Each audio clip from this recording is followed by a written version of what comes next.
Wake up, gamers, because you're listening to the Big Think Dimension with Dan and Bob Video Games. For my first wish, I want my dead studio back. Too bad. Chris Wolfhard. Burning garbage delayed to 2026. And Dr. Aggro. Death cult. Here on GigaBoots.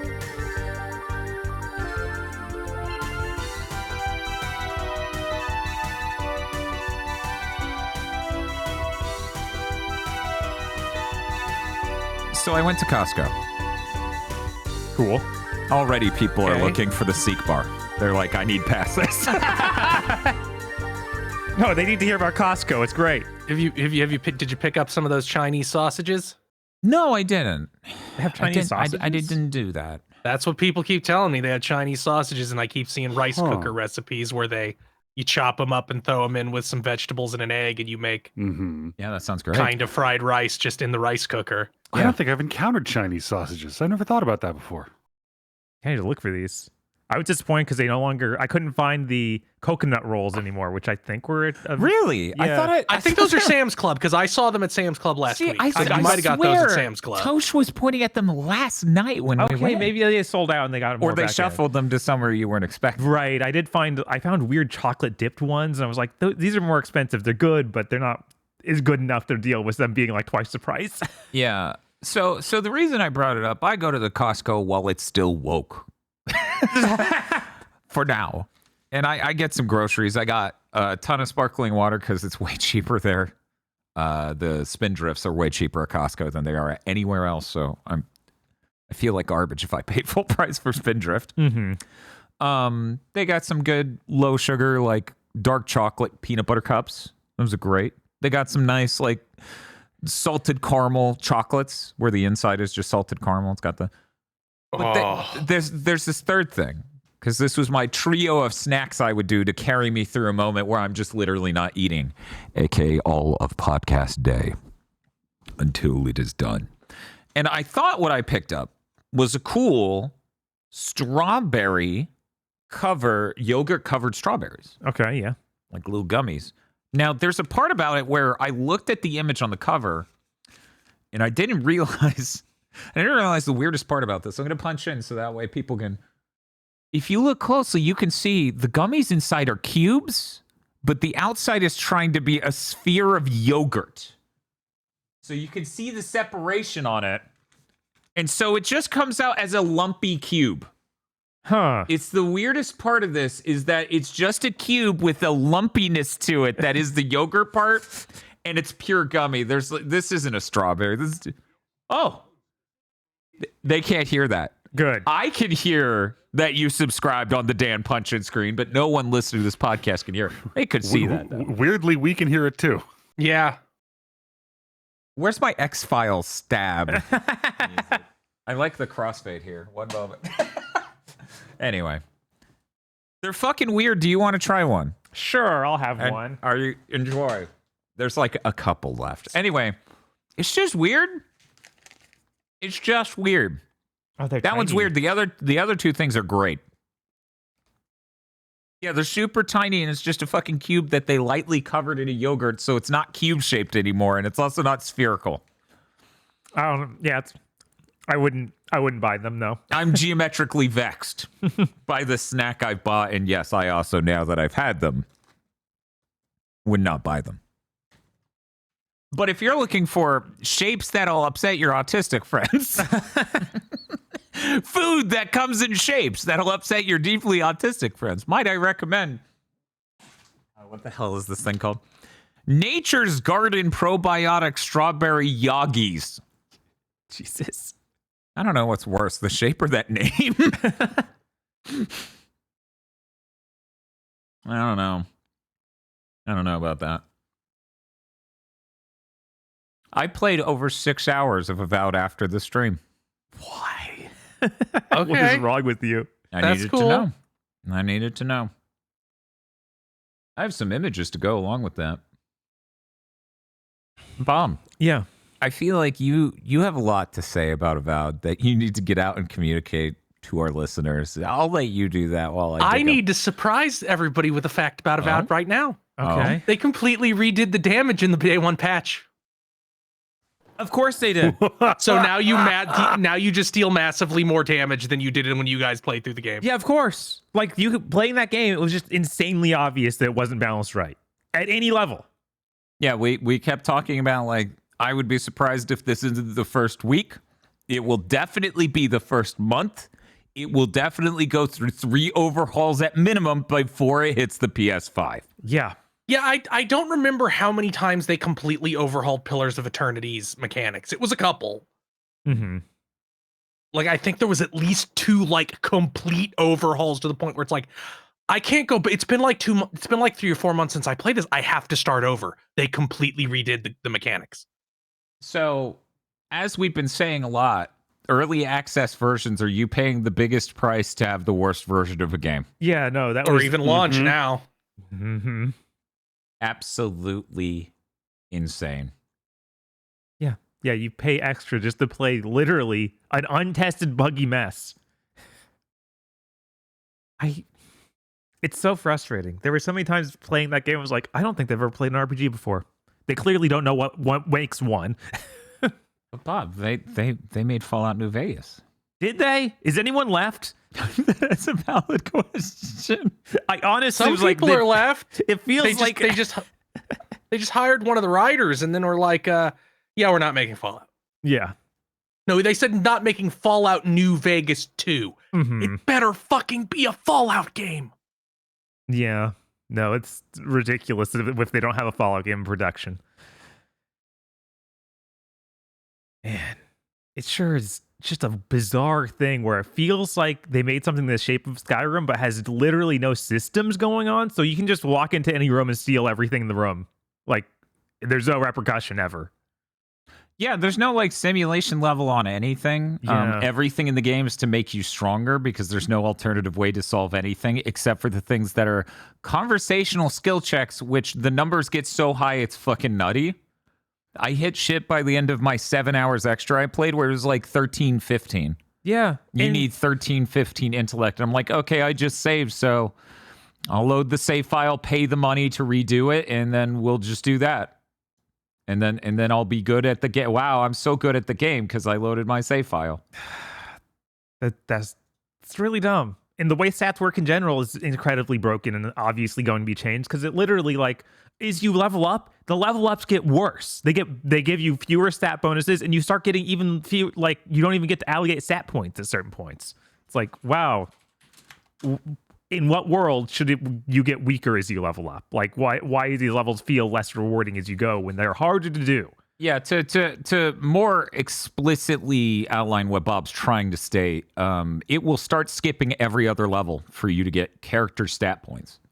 Just every other level. You'll just get nothing, and then you could put 1 skill point in your skill trees, which, again, are just about damage. Mm-hmm. Because this game doesn't have systems like most Western RPGs do of simulation layers in which you could get better at the game without literally doing more damage. But these skills also suck. There was a joke recently. I was talking about something else, and I was like, stealth, or as I like to call it, the left D-pad button on Avowed.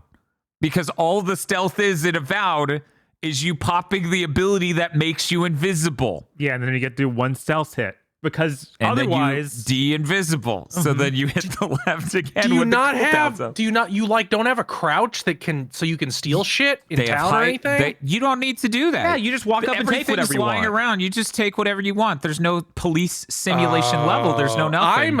That reminds me of that gives me like a negative association where back in 7th gen I would play shit like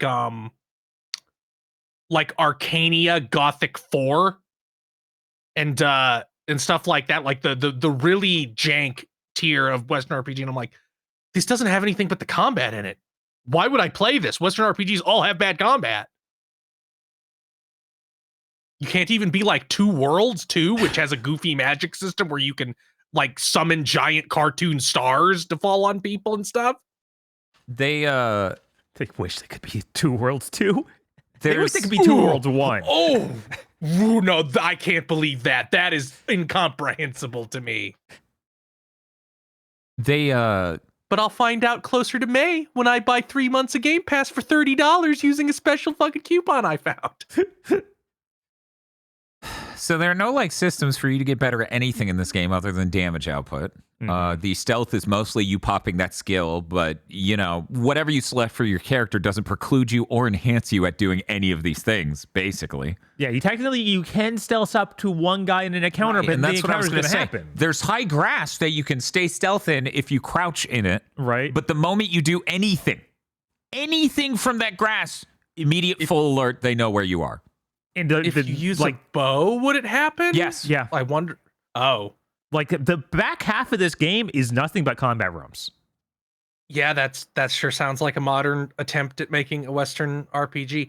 I'm surprised that this game has no lock-picking minigame. That is something I associate very strongly with the genre. And it's I just was like, how many upset, lockpicks do you have? It takes multiple. Right. It was really upsetting when that wasn't a minigame or anything. It's just like, yeah, just using them. It's open now. Even Trails Through Daybreak 2 has a lockpicking minigame now. This didn't have any minigames. No. I can't.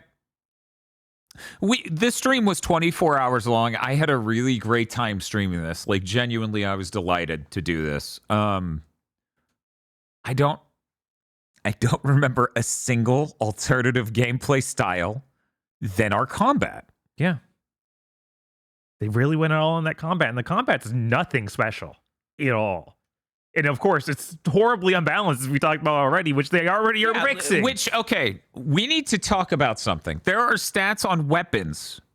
They are not the most important thing. The most important thing is what rank or tier, I believe their language is, your weapon is. What I'm about to show you. Light levels. What I'm about to show you, the difference in attack level between this one weapon that I've save stated, I use save files in order to show before and after, is only 20 damage out of 400 plus. So here's our first one. This is a critical shot. We're doing 3,500 damage. I took it up one tier, which did involve me getting, I believe it was 6 cursed Abra or some other form of Abra, and it went up to 5,800. A 20 damage buff. Hidden gear score is frankly unacceptable. I think that is also the worst part of the new God of Wars, where they have that light level system, where the total sum of the power of your gear affects your level up at the top, which is really what matters. I don't understand why they keep making systems like this. Just have a number. People can understand a number. They don't need some weird abstraction layer. Now, Spiff, in chat, either genuinely confused, being generous, or being the devil's advocate, says maybe the damage increase is just on a log scale. No, I did that jump 3 times because it's the same damage increase. All 3 times leading up to this, it was like 20, 21, 19. Mm-hmm. No, it barely affected it every single one of those times. This is nearly double. Yeah. This is like soaring up there. It's like 40% more damage. And there's also just it's fucking nuts. It's made so incorrectly that you have all these different weapon options, but the only one that makes any sense is the guns, because they do the most damage and are most long range and close range. Yeah, that that's sounds certainly accurate to me. reality. I Right? know, but that that's makes not- it a bad game when you've leaned that much in on your combat, which has dodges, it has shield blocking and parry systems with the sword and the offhand, it has dual magic. But then they made a game where no matter how dog shit it is, I'll be rolling the most magic-oriented character possible. So apparently they've already drastically retooled how damage works in this game. I saw someone in chat saying that people online are already like, oh, they ruined it, which is nuts because this game is not solid at all to begin with. So there's that whole element of it. And so I've described that, but what I haven't described is how weapon progression works in this game. You basically have 3 systems to get newer, more powerful weapons. 3 systems, structures through which you can empower yourself as a player. Now, the first one, very simple to understand, is you go and buy a gun. You take I'm your with money, you so far. you go to a shop and you buy a weapon. Now, the weird thing about this one, and I'll explain it now instead of the end, where explaining it at the end is going to underscore it, but I'll repeat myself. If you buy a gun in a chapter, they will give you a power level 1 rank up for the chapter. So you're in the first area, you can buy a level 2. You're in the second area, you could buy a level 3. You're in the third area, you could buy a level 4. Goes all the way up. You can buy top tier legendary armor and shit in the final area, which we didn't have to do because we had a collectible MacGuffin from the very first area in the game that they're like, do you want us to turn this into the strongest gun in the game? And I was like, yeah. What a culmination of all these systems we've seen employed here. And then the blacksmith did that. I just looked at the patch notes. They literally say community requested fix, ripping that tier shit out. It's like now your tier weapon will matter if it's an enormous difference, like you're using a starting area weapon on the in-game boss. It won't do any damage. So, but if it's within 4 levels, they say it will be fine. 4 levels is interesting because the way this works is there are tanks and then there are tiers and then there are 3 pips. So an entire tier is 4 levels. Right. Sort of. So the second system through which... What? Go ahead. It now basically says enemies will now flinch slightly when hit with a lower tier weapon instead of not reacting at all. Yeah, no, they just didn't react at all when we were going through. So, with our starter man, weapon. me and Aggro are going to have such a great time in November. Yeah, no, by the time this gets to PS5, I'm sure it'll be okay. I really hope. So the second way you get new weapons is you literally break down every single thing you've ever picked up in the game in order to have enough materials to upgrade the current weapon you're using a level. Now, to upgrade them a rank or tier, that requires a much more rare thing. You don't really get that sort of thing from the lower tier enemies, the lower tier anything. You need to go and get that from a quest line you finished that gave you one of those things, maybe. Or you broke down a higher level of equipment into this material that you're going to turn your thing into the better tier of that sort of thing, right? This means you switching weapons in this game after you've invested it all in one is a nightmare because you've cremated all of this shit and put it into this multiple times. And then you went, well, I want to try something else, but now I have no materials to upgrade that to the point where it's viable. Mm-hmm. Because this game's a nightmare. Now, keep in mind, you could be selling all that equipment, and again, just wait till you're on Chapter 2 and buy a gun that'll last you basically the entire rest of the game, is what we did. That's true. We bought a gun in Chapter 2 that was rank 3 that carried us until the God tier gun at the end of the game. I'm also so frustrated with the way weapons exist in this game.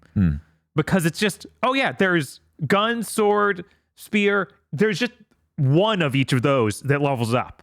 It's not like, oh, this is this kind of sword. You don't get to have any sense of discovery in the game because it's just like, oh, it's sword 2. Oh, great. It's the exact same sword as sword 1, but it is sword 2. It's stronger. It gets even weirder because the third way you get a weapon is you get unique weapons from quests sometimes, but they don't scale them right. No. So we beat a quest in the first area and it's like, yeah, it's a tier 1. I'm like, oh, so it has these effects, but that doesn't fucking matter because now we need to invest a shitload of materials to get it even as good as a gun we bought in town hours ago. Mm-hmm. Yeah, I honestly, I lost so much respect for anyone working on the game. It was so bad. All of that balancing stuff and just... They even made a mechanic just for those special weapons where you can enhance them and change their special attribute.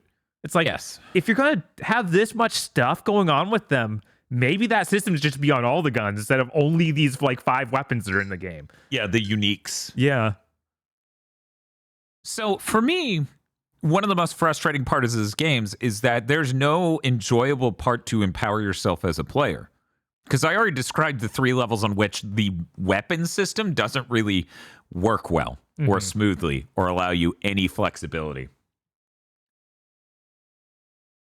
And that's really frustrating because this is any person who is engaged with this game can see it is combat oriented. What makes you different from Skyrim? Well, you can do these dodges and the gunplay and aiming feels better than that.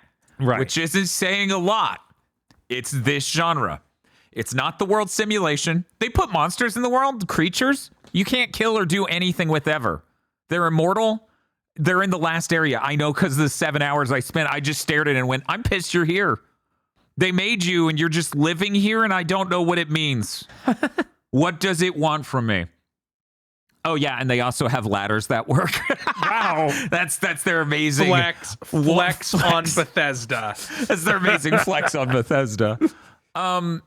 It's so I'm starting to sit here like hearing about how few mechanics this game has and how it has to be so combat focused, and looking at it how it's even more like hallway focused than like the Outer Worlds. Like the Outer Worlds felt like it had small but open areas, and Avowed more feels like a series of hallways. The first areas definitely feels like a series of hallways. It does expand out in some of the later areas, but it still doesn't feel like there's a reason to go down. I'm at the point where I'm sitting here thinking like, maybe it's fucking good they're still using Gamebryo. Like Unreal certainly can't make Elder Scrolls. It's like not Unreal 5, maybe right. 4, but 5 certainly can't. They certainly can't make Elder Scrolls on. So a lot of this part of the game, I feel like they could, but maybe definitely they won't definitely fix by the time it hits PS5. Mm-hmm. Like, you know, they've already made the adjustment about tiers of weapons and how that affects damage output, and that's great. That's very smart. I don't know how you shipped without doing that, bro. There's no way you did any internal testing and people didn't write down on a sheet of paper, it fucking sucks that I could spend 2,000 gold in the first area and get a gun better than a unique weapon I went on a quest to fucking get. Bro. Yeah, that is the worst. Yeah. That's pretty common in all of these, but usually it's like a huge amount of money. It's like you're grinding and then burning your entire stock on this item. But even Elder Scrolls and stuff usually will have like shops have some unbelievably high-end thing that's really expensive. So then that's one part of the game that may improve drastically by the time it hits PS5. I believe in the ability to do this. I don't know if they have the support to do this. We'll see. So, you know, like a lot of people who saw the stream said, this will be neat to buy at, and then they set a price lower than $70 when it hits PS5.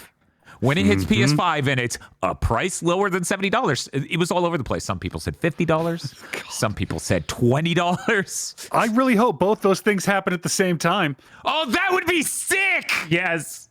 Shit, man, I might buy it if it's like $20 on PS5. But I assume it'll still be 70 and they'll pack it with whatever DLC thing they get out. There's not going to be. Wasn't it in that thing? Did they not advertise it in any of these editions? No. Game from the year edition. No, I'm pretty sure the other editions. I thought the $25 version we got is supposed to come with DLC coming later. Now, if you look at the map, there's obviously a region that they did not finish making for the game. It's an Arctic region. You never go there. Right. They made some assets for that because there's an area where you're fighting a witch. You remember you enter the ruin and she makes... That was obviously a little bit of their work on that, but they didn't make a whole fucking region. Oh, no. It says Avowed Premium Upgrade. 5 days early access, premium skin packs, access to Avowed or digital art book and soundtrack. So they are not selling DLC. That's what I thought. Yeah. Maybe Microsoft just learned from Redfall and they'll announce something later this year. That would be the first one of these to not have it, because even the Outer Worlds got a DLC pack, got like a season pass. And again, it's really obvious they had a region of the game they were working on that they didn't finish. The map is so transparent about what areas you will go to. And that area is the one that you don't. I found it really funny because in the first, before we got to chapter 2, we're like, oh man, look how big this map is. It's gonna be something fully explorable. And then we get to the second region, it's like, oh no, it's not. Immediately, and both Pillars game me, also had expansions, so I assume this will get one. I'm drawing a diagram to help explain this point. So here's the whole map. Oh man, that exposure level makes this rough. Yeah, we're punching in. Here's the whole map. Because we literally pop it up and we're like, oh, this is fucking massive. It's gonna be so cool. Oh my God, how are we gonna... Here's the problem though, chat. You start in this bottom region, and then they're like, chapter 2, it's all the way over here. There's nothing in between. That's not traversable. Right. That's a load screen. And most of the continent's that. So you just kind of get these little areas that there are imaginary roads between, sometimes real, and you just load to the next level. It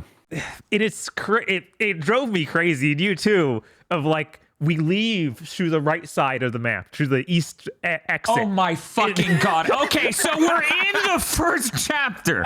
We've explored so much of it.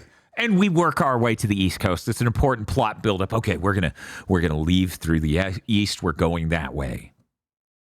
Loads chapter 2. We're on the west coast of the island. The road doesn't come out of the east. No. I was livid. I was like, redraw the map. Right? How hard is this? What do you fucking mean the I know you first? fired This is the artist, first but thing come we did on. on the island. How do you know? I forgot about that. Thank you for reminding me how upset I was in that moment, because it doesn't make sense. It doesn't make any fucking sense, and it's so sad. I kept wanting to deny it. It's like, no, this is just wrong, though. It's just like, we can't have actually done that. If they had just had us even at the northmost and Right, 'cause then slightly you to could the just- east, right, then there then- would have been an excuse of like, well, there were mountains. Right. We couldn't go directly that way, and then the road would go by. No, literally, it made no fucking sense, and I was so pissed. But yeah, getting back to my point, those parts of the game will probably get overhauled, retooled, fixed to be serviceable-ish. Mm-hmm. I don't find the gameplay when it comes to combat unserviceable. I do actually enjoy that somewhat. I do get upset that there's not more to the systems in this game to make it more like the Western RPGs experiences I've heard about for 20 years now, where they feature other levels they work on. But here's the part they can't fix. Acro, they have a dwarf in this game. Like you do. When you do dialogues, it'll be the person you're talking to, occasionally a reverse shot of you, and an insert shot of whatever companion feels like they have something to say in the moment. Right. Aggro, this dwarf would not stop quipping. It is the whole game. He's just sarcastic and smarmy in moments that it really doesn't, like, you shouldn't. And it's nonstop that I was going insane. I had literally downloaded 3 different applause tracks to play because it was bad. Because, again, contextualize this in your brain, visualize it. You're hearing a person say something really sad, and then you get an insert shot front on with the dwarf, and he's like, yeah, well, let's see how they like that dragon now. For 24 hours. I liked the game somewhat on a story level until the dwarf showed up, and the dwarf's like, hey, I have good abilities. Do you want to bring me? And I'm like, I want to drown you. That's what I want to do. I hate you so much, dwarf man. Yeah, and the dwarf wasn't stereotypically Scottish, so that was interesting. Ah, yes. The Dragon Age problem. What is the Dragon Age problem? Are all That was those? what they did. We're They're like, not- our yeah, dwarves they're aren't not Scottish. Scottish. And they were all Yeah, like they also- proud of it. Yeah, they also don't have to have beards. Yeah, they shave. It's messed up. Oh, that's fucked up, man. How could they do That's this? fucked up. So I feel a problem with this game especially, although it has bigger problems with its tool generated cutscenes. Or dialogue sequences rather. Yeah, that doesn't have cutscenes. I've noticed that, and I need to go look at more. I think the big problem with a lot of these games with tool generated cutscenes is they all have randomly, like, procedurally generated, like, radiant NPCs. Yeah. That don't spawn during these cutscenes because they don't want them walking through it. So they just take place in a void, like in a reality bubble. And I realized this playing Trails Through Daybreak 2 this week, and of course they have tool generated cutscenes. But I'm like, you can still see all the NPCs in the background. They're still walking around. It doesn't feel like the world is now dead because we entered a dialogue scene. Also, fucking Falcom, top tier developers, the people you're talking to don't have to stand in a line even if they want to kill each other. That was another thing. Aggro, we were making jokes at the beginning of this because a problem Breakdown did, if you recall last week's big thing to mention. I don't want to traumatize you and throw you into the past remembering us talking about Breakdown, but it is relevant. There was a problem where they were trying to do the Half-Life thing, but they didn't know where Bob was standing ever. So he kept making jokes about Derek not hitting his marks and saying his lines. Mm-hmm. This stream was karmic balance. We regretted ever making that joke. Every character in the game, no matter what they did, has to stand shoulder to shoulder, sitcom lighting, and say all their lines. They're all on a literal line in front of you. Yeah, even if they hate each other. Even if one of them just escaped a cage after being tortured for weeks, they have to stand shoulder to shoulder and just talk to you, the main character, with these cutaway shots to your companion saying stuff. It reminded me of Rise of the Ronin.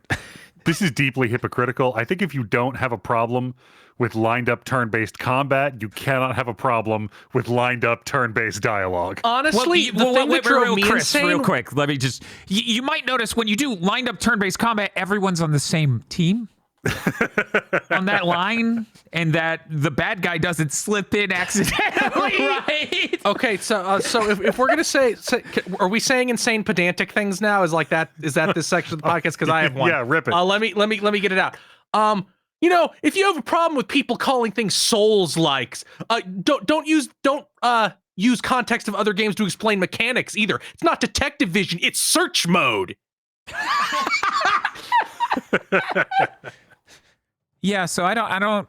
A lot of the people, I have a friend, and us streaming this broke their mind. Mm-hmm. So they really went deep on this. They checked out the game on their own because they knew Bob and I didn't play any Western RPGs before this. We'd never beaten one, right? We'd barely dabbled in any of them. They were like, well, maybe there's a mechanic they don't understand. They play it for a few hours, and they're like, nope, that's the game. They go and they start looking at the subreddit for Avowed. They start looking at user reviews for Avowed, and the amount of people who are like, what is this fucking Marvel writing slop doing in my fucking Pillars of Eternity universe thing? What have they fucking done? Yeah. So it's not just us, and obviously we don't know shit about Pillars of Eternity. Right. But the whole game doesn't have a really good conflict or really strong characters. It feels like there's not enough gravity to anything. Yeah, I'd say Pillars of Eternity has really good writing, and some of the characters are written with this really deep intensity. Like, there's a crazy homeless druid man who runs with you, and he's great. But it's just like I think it's funny that they got Garrus's voice actor and had him play a character that's the opposite of Garrus. That's pretty funny. I like that we had the cat lady who made the game crash, basically. Yeah, we had a weird Muppet creature. Saying yes, cat lady would... I saw this as I was skimming through the VOD. Yeah, we got her on the team, and every time she started talking, the game would literally crawl to 5 frames a second. And no, this is not hyperbole. Yeah. Like, it literally cannot deal with showing her during... Yeah, the Furby woman. Yes! It cannot deal with her being on screen at all, so we started making jokes about every follicle on her body is being rendered with thousands of polygons. And it's hilarious because outside of cutscenes, it runs fine if you look at her. Yeah. But if she's in a cutscene, like a talking segment, it'll just do that. Yeah. It's crazy. There's also... It feels like they really missed out on opportunities to flesh out characters more by having them repeat the events of the story because they don't trust you, the player, to remember how things went. So we'd be in our base camp, and Kai would be by the way, the gay fish man who is voiced by Garrus's voice actor. It's just like, let's talk about what's happened. And I'm like, I want to learn more about you. And he's like, nah, motherfucker, we're going to talk about all the exciting things that happened, like you getting off a fucking boat and us killing that bear. I'm like, oh, but I already know about that. Can I hear more about you? And he's like, the writer doesn't want you to know more about me because then he'll have to write more. I'm glad, if nothing else, that there's checks for your stats in dialogue. That's always something I appreciate, where you can get different outcomes if you have high enough stats. Although I don't know if those actually lead to any different outcomes. They do. It might be because one of those. You can pacifiably end conflicts with passing enough checks. Okay, that's good. And I'm so- sure you can do that to the final boss. I think every single final boss in an Obsidian game has a way you can talk them down. Not for us. Maybe if we hadn't. Well, yeah, you usually we're gonna- have to we're have gonna- the right thing maxed out completely. Well, yeah, but we You loaded can- the yeah, you save just- file, right. respect our character, and would pass checks. That's what we were doing all the stream. I'm gonna play the spoilers button. This is spoilers. We're doing spoilers for Avowed. 3/4 through the game, we killed that bitch. The end of the game is she came back. Her god's real strong. So maybe that prevented us from passing a check to Oh yeah, pacifiably. right. That's possible, but I don't think so. Yeah, and this whole stat checking passing thing is so weird when you can just reload the save and respec instantly anywhere. Yeah, and it only Like- costs like very little gold. It scales up as you go, but it barely costs anything. Yeah, so it doesn't feel like it's some investment you've made that means that's a character now. It just Right. feels like a thing they taped on from other games. Also, and because I need to get this out before we stop the spoiler music, it was so frustrating for them to off-screen be like, "Oh, she's back." I'm like, "Wait, why?" Her faith is strong. I'm like, we didn't establish any of that shit. You just needed a final bad guy, and you made it so I could actually kill her at a random point in the second half. Yeah, that's some real big, your DM didn't expect you to crit right there. Yes. Energy. Yes. It's like, oh, you can't even break out the bullshit. They had a ring of teleportation. They had a ring of teleportation. They had a ring of teleportation. It's like, no, you rolled the 20 and decapitated them. Okay, I'm gonna stop the spoiler music. Bob, is there anything else you wanted to spoil? I guess 'Cause not. I feel like a lot of our comments don't have to, but that mechanically that- was. That was kind of locked in there. Yeah. Okay. There we go. We have stopped the spoiler music. Yeah. I think that like I know Bob really doesn't like this game. I would say, what would you like? Obviously, no commitment to this number, but based on the version we played, which by the way no longer exists, Right. what would you say? It's a $70 game. Out of 10, would you? If we're saying it's a $60 game, maybe it's a 4. Maybe 4. But a $70 game, I don't know. I think it's lower. I played 6 or 7 more hours after we stopped that stream because I really needed to know about the tiers thing, and I needed to know what it would feel like clearing out the final area entirely and what stories were there and what that was like. And as we assessed pretty quickly, the game doesn't do enough to incentivize you to do quests because the progression elements of you getting stronger and feeling stronger aren't powerful enough in this game, and there aren't systems to let you specialize to do cool things.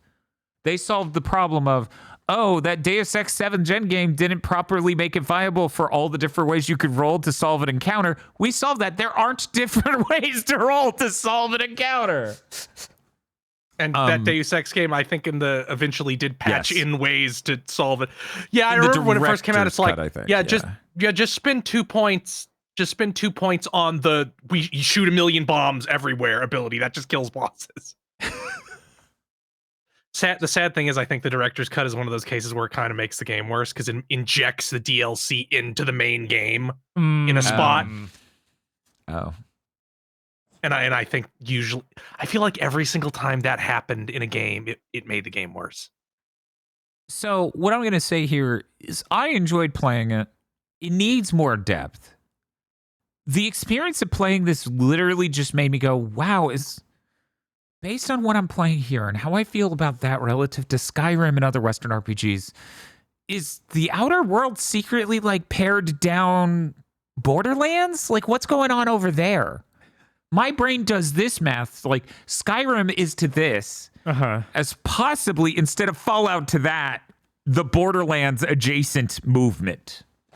It's so weird to me. I need to know what is the Outer Worlds because there's a 2 coming out. They tell me. And that there's so much important stuff out there about the Outer Worlds. They're making it 2, and then there's that secret level episode. There's so much the Outer Worlds I could experience. I think I got it for free on PlayStation Plus at some point, maybe. I don't know. I don't think this game's very good, but I still enjoyed it the most of any Xbox exclusive to ship since the Series X. Yeah. It's so sad. This year is this year. If Xbox doesn't have a game of the year in one of our lists this year, or at the VGAs this year, they're at least put up. They're washed because all their shit's coming out this year, except for Fable, which isn't real. But there's also Perfect Dark. Which isn't real. And there's also, oh my God, Valve, help me. What's the name of the one that the Contraband? Is that the name of that game? I think that's right. Okay, yeah. What that about might be Contraband? this year. We don't know. What about? Or it might have been canceled. I should just try to gaslight him. What about Indiana Jones? That hasn't come out yet. That'd be so fun. I mean, it came out late enough that it could theoretically be in the VGAs this year. It could be. But that's never happened once. Not up for Game of the Year, but it did happen like just last year with something. I can't remember what. With what? What are we talking about? Happened? How technically if something comes out in the previous year, but after the cutoff date for the VGAs, it is eligible for the next one. But I feel like that never happens. Yeah, there was a nominee. Yeah, they nominated something from the prior year, and I was like, okay, cool. They have established that the rule is real, right, and that they will do it. Yeah, I hope South of Midnight's good. I hope they have something. I hope South of Midnight's better than Avowed. Oh, and for clarification, Doom doesn't count. Like if Doom gets into the game of the year at the VGAs, that doesn't count as an Xbox game. Sorry. But they bought them. They owned them. So they made that. Just like Microsoft invented the first person shooter. I will never forgive them for that fucking show. And I've had people ask me, at what point do their games count for Microsoft? Never. As it turns out, yeah, I have yet to start being Bethesda makes great games like Doom. I don't do that. It makes Doom. Yeah. It's owned by Bethesda. Bethesda did not make Doom. My brain will never. They're fucking id Software. You don't get to buy them and pretend it's your legacy like people have done twice now. But yeah, I don't know. Like, so many of these Xbox games that have come out have just been really staggeringly disappointing. Like Halo Infinite and Forza Motorsport. And I don't understand how people enjoy Forza Horizon 5, but they do. Mm-hmm. I don't. So good for you. That's probably most people's favorite Xbox game that shipped this gen. Probably. There's not a lot of competition there. I would argue people maybe need to revisit Halo Infinite, because I know a lot of people were trying to be really positive about that when it came out, but I feel like time maybe changes that. I was like, I hear people like Pentiment, but in my head, it was Pentaveret. I knew it. I was like, God damn it, he's Damn gonna. it. Yeah, I've heard nothing but good things about Pentiment. Yeah, Aggro, did you ever end up playing? No, I never got around to it. It's still on that list. They should bring it to PS5 again. They should. Wait, did they already? Yes. Oh wow. I can now watch. It'll have Pentaveret another shot on Switch 2. That's true, and that's all I could think about. Like, they can't bring it to PS5 again, but also be pointing out in chat, Pentiment is a Josh Sawyer directed game. That's probably why it's considered good. That's the guy they got from. Maybe. What makes you so certain you didn't make a vote? Yeah, so when it comes to Avowed itself, a really important thing in RPGs to me is the ability to empower myself and feel good going up the scale and making good decisions, right? Mm-hmm. That make me more powerful. All the decisions were moot or terrible, and there was only one way to solve any encounter, right? Unga. It does not have the diversity. It does not have the depth. It does not have any of the things I really expect or want from a Western RPG. What a bizarre Western RPG to be the first one we've beaten. I know, right? People could have had Skyrim month. Yeah, I enjoyed just wandering off in Skyrim, like doing literally no real quests, way more than this. There isn't even that experience to be had here. It doesn't feel like. If I just wandered off, I wouldn't get anything. In Avowed. No, that's Get nothing. no. Yeah, no. One of the funniest things in Avowed was they had a ring that healed you very slowly if you were wet.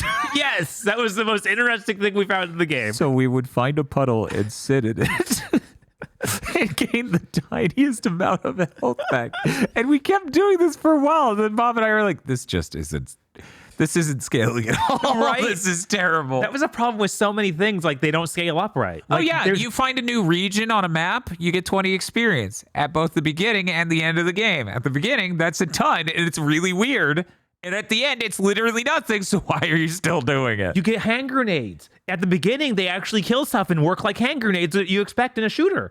And by chapter 2, they just don't do enough damage to even kill anything.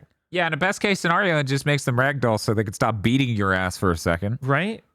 If you're lucky. We had an encounter that is one you can do peaceably. And I stealthed through the entire region to get to this boss to hopefully do this peacefully because it sounded like we could do that. And then for some reason, it was like, no, this is a boss fight. You're doing the boss fight. I die. We reload. It's like, yep, we checkpointed you in the boss fight. You're doing the boss fight. I'm like, what the hell is with this difficulty? What the hell is going on here?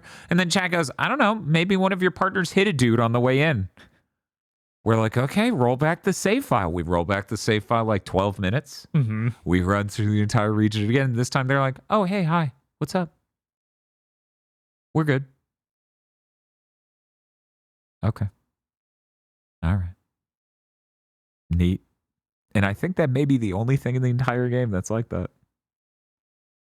I don't think anything else in the entire game has like a thing that isn't dialogue based to pacifiably conclude it. Yeah. Really weird. I would honestly give like Avowed a 6, but 6 for a $70 game is insane. That $70 price is a fucking force multiplier where the further you are from the number 10 out of 10, it is exponentially in reality a lower number. Mm-hmm. Oh, you're $70 for a 6 out of 10 game? You're a 3. Yeah. That's how it feels.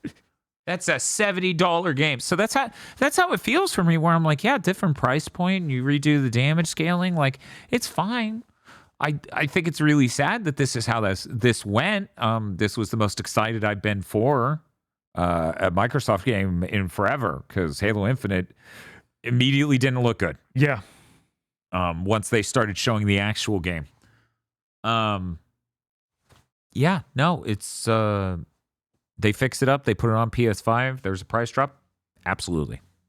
I still think it's cool how they have this fantasy universe and use saturated colors.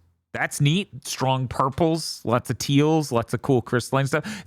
Okay, this is mild spoilers, but I'm still going to play the spoilers music. Mild spoilers for Avowed, in my opinion. This was a quest line in the first region. We go in. There's some sick person who's reaped the souls from people, and he put it in this stone, and he's going to resurrect his god inside of the statue. And we show up, and we're like, that's fucked up. We're going to kill you now. And we beat the shit out of him. And then we got the soul stone. And then we talk to our god, and we're like, hey, you want this statue? And our god's like, yes, I would love to be released from this realm in that statue. I'm like, that's great. Okay, I'm going to prep it for that. And like it was a bad Mystery Science Theater bit, I broke the fucking statue and lit it on fire. And the god's just like, what are you doing? What the fuck? I'm so mad at you. And I'm like, yeah, I should stop day drinking. I am not a giant statue god capsule scientist at all, it turns out. I thought I was powering it, but I was in fact apparently just lighting it on fire. Right? I thought you needed some juice coming in through these veins. I was wrong. That was a good bit. I enjoyed that moment of the playthrough. That was really good. Okay, Bob, now mention anything after that you remember. I'll wait. And you can't say that encounter I just described. There was a dwarf kingdom where they all had to live inside the kingdom, And That's how kingdoms work. The people of the kingdom live inside. they had it was like this small fortress. It was the kingdom, and all of them were forced to live there. Like they couldn't leave by law. And one of your party members was like, it's good they don't leave. It's their tradition. We need to respect that. Even if it's burning down to the ground and they will all die, they should stay. Honestly, I'm glad. I'm glad they're staying inside here and fucking dying. Yeah. I'm glad they're starving to death because it means they're nowhere near my lawn. And I'm like, you're on my team? Mm-hmm. It was really weird. I don't know why they're like, our black character should be racist, but they went all in on that. I think that's unironically an important part of Western RPGs to have party members that are just complete pieces of racist. Shit. Like we saw how Veilguard not having that went. Yeah. Who knows? I didn't play Veilguard, maybe. But it doesn't. And honestly, complete pieces of shit as your companions is kind of the Obsidian MO. It doesn't. Here's the problem with it. It doesn't feel like the writers and the people around that character realize what they're saying is crazy. Like, everything kind of just written as like, yeah, that's just a normal thing to say. You can't say anything against it or anything like that. You just accept that that's how they are. Well, yeah, stop using him. Yeah, I guess. Meanwhile, this doesn't even rank for me. Like, that person being racist is fucking insane. And like, oh, I have chosen some allies poorly. The part that was racist to me, I'm pushing the spoiler button, here we go, is the part where it's like, okay, we can stop this evil thing from happening, but I will have to reap the souls of 100 people, or we can blow up one museum.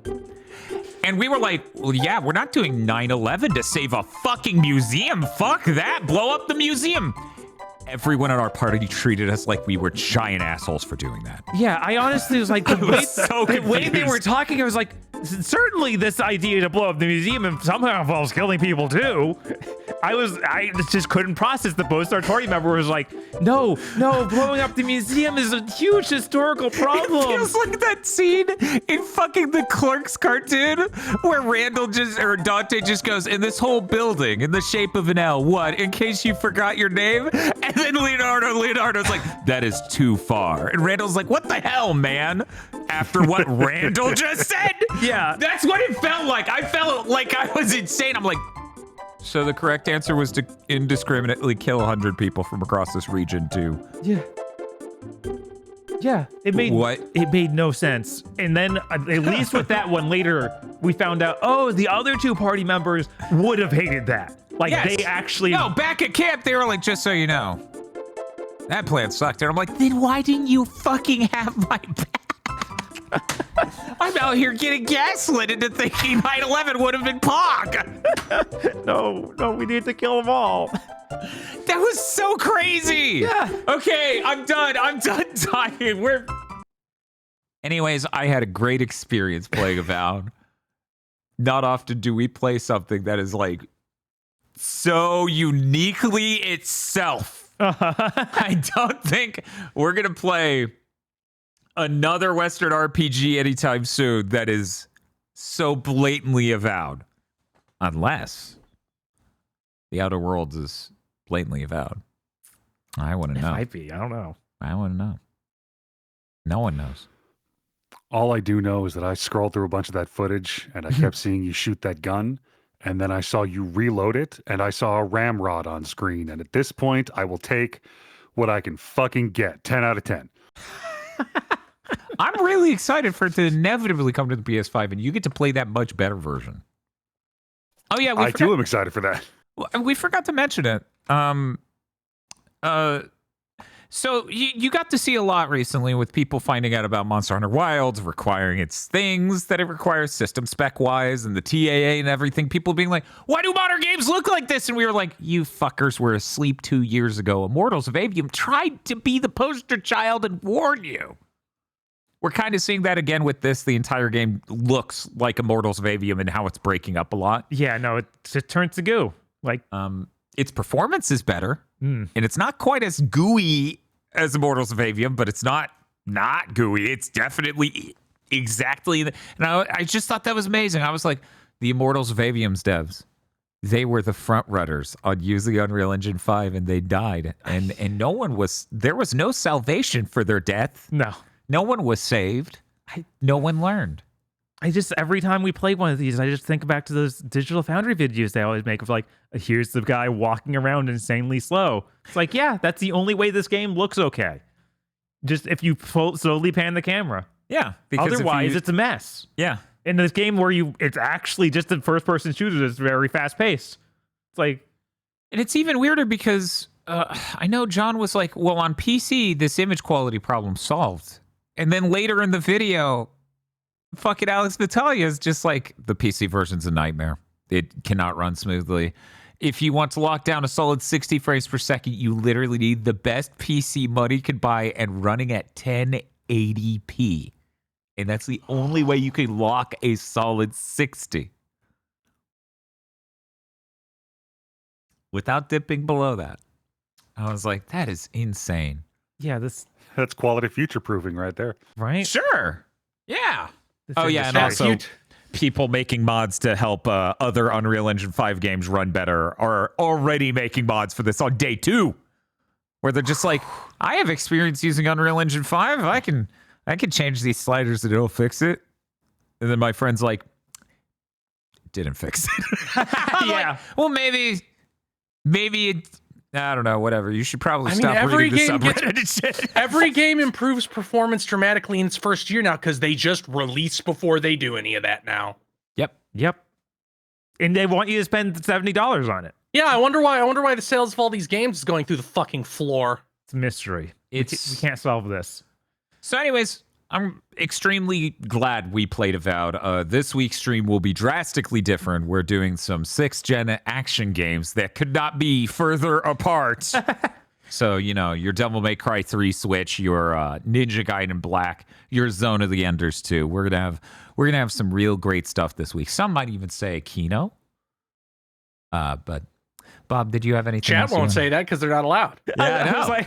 I was like Kino Fabito, and I just immediately thought of like a naked Dante. Naked Dante looking at his suit. Yes. Inside the tube.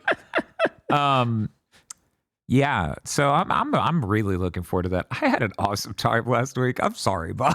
No, as I said while playing it, I'm glad we went through it. I at no point did I want to just stop. I was fascinated by how they had written and made this game. Like I couldn't even fathom like someone who's made a video game before making these decisions. One of the funnier things in it, and I'm sure you'll agree, is that you can start a conversation with someone. At the beginning, you could say one thing. They'll be like, I hope you don't punish me for that crime. And you could literally be like, I'm going to kill you. And then they'll be like, here's why killing is bad. Or, don't kill me, I'll be sad if I die. And then the third dialogue choice, you could just be like, I'm not going to kill you. And then they'll be like, okay. And they'll pretend you never threatened to kill them. Like, that first dialogue choice meant nothing. There's no long-term fear or anything. I forgot about that. That's insane. One of the quests I did when past the stream, so Bob didn't get to see it, is you go to a place, it's church, there are these books. They're like, I need the books, and also this thing. You come across this thing, and it's like, oh, this thing's incriminating someone. And you run into someone, and you're like, hey, you're on this list. And they're like, oh, I don't know what's up with that. Hey, give me one of the books that guy asked for, okay? Because that would be great. And the dialogue choices get insane because you now have multiple options. You can give them the list, you can give them the book, you can do nothing, you can threaten them, you can do whatever, and it just starts checking these and removing them from these dialogue choices, okay? So they start just disappearing. And you can do it in an order. You can do it in order. Here's the list. I'm gonna kill you. And then they're like, please no. And then you can say one more thing, and then they go, will you please give me the list and the book? And I'm like,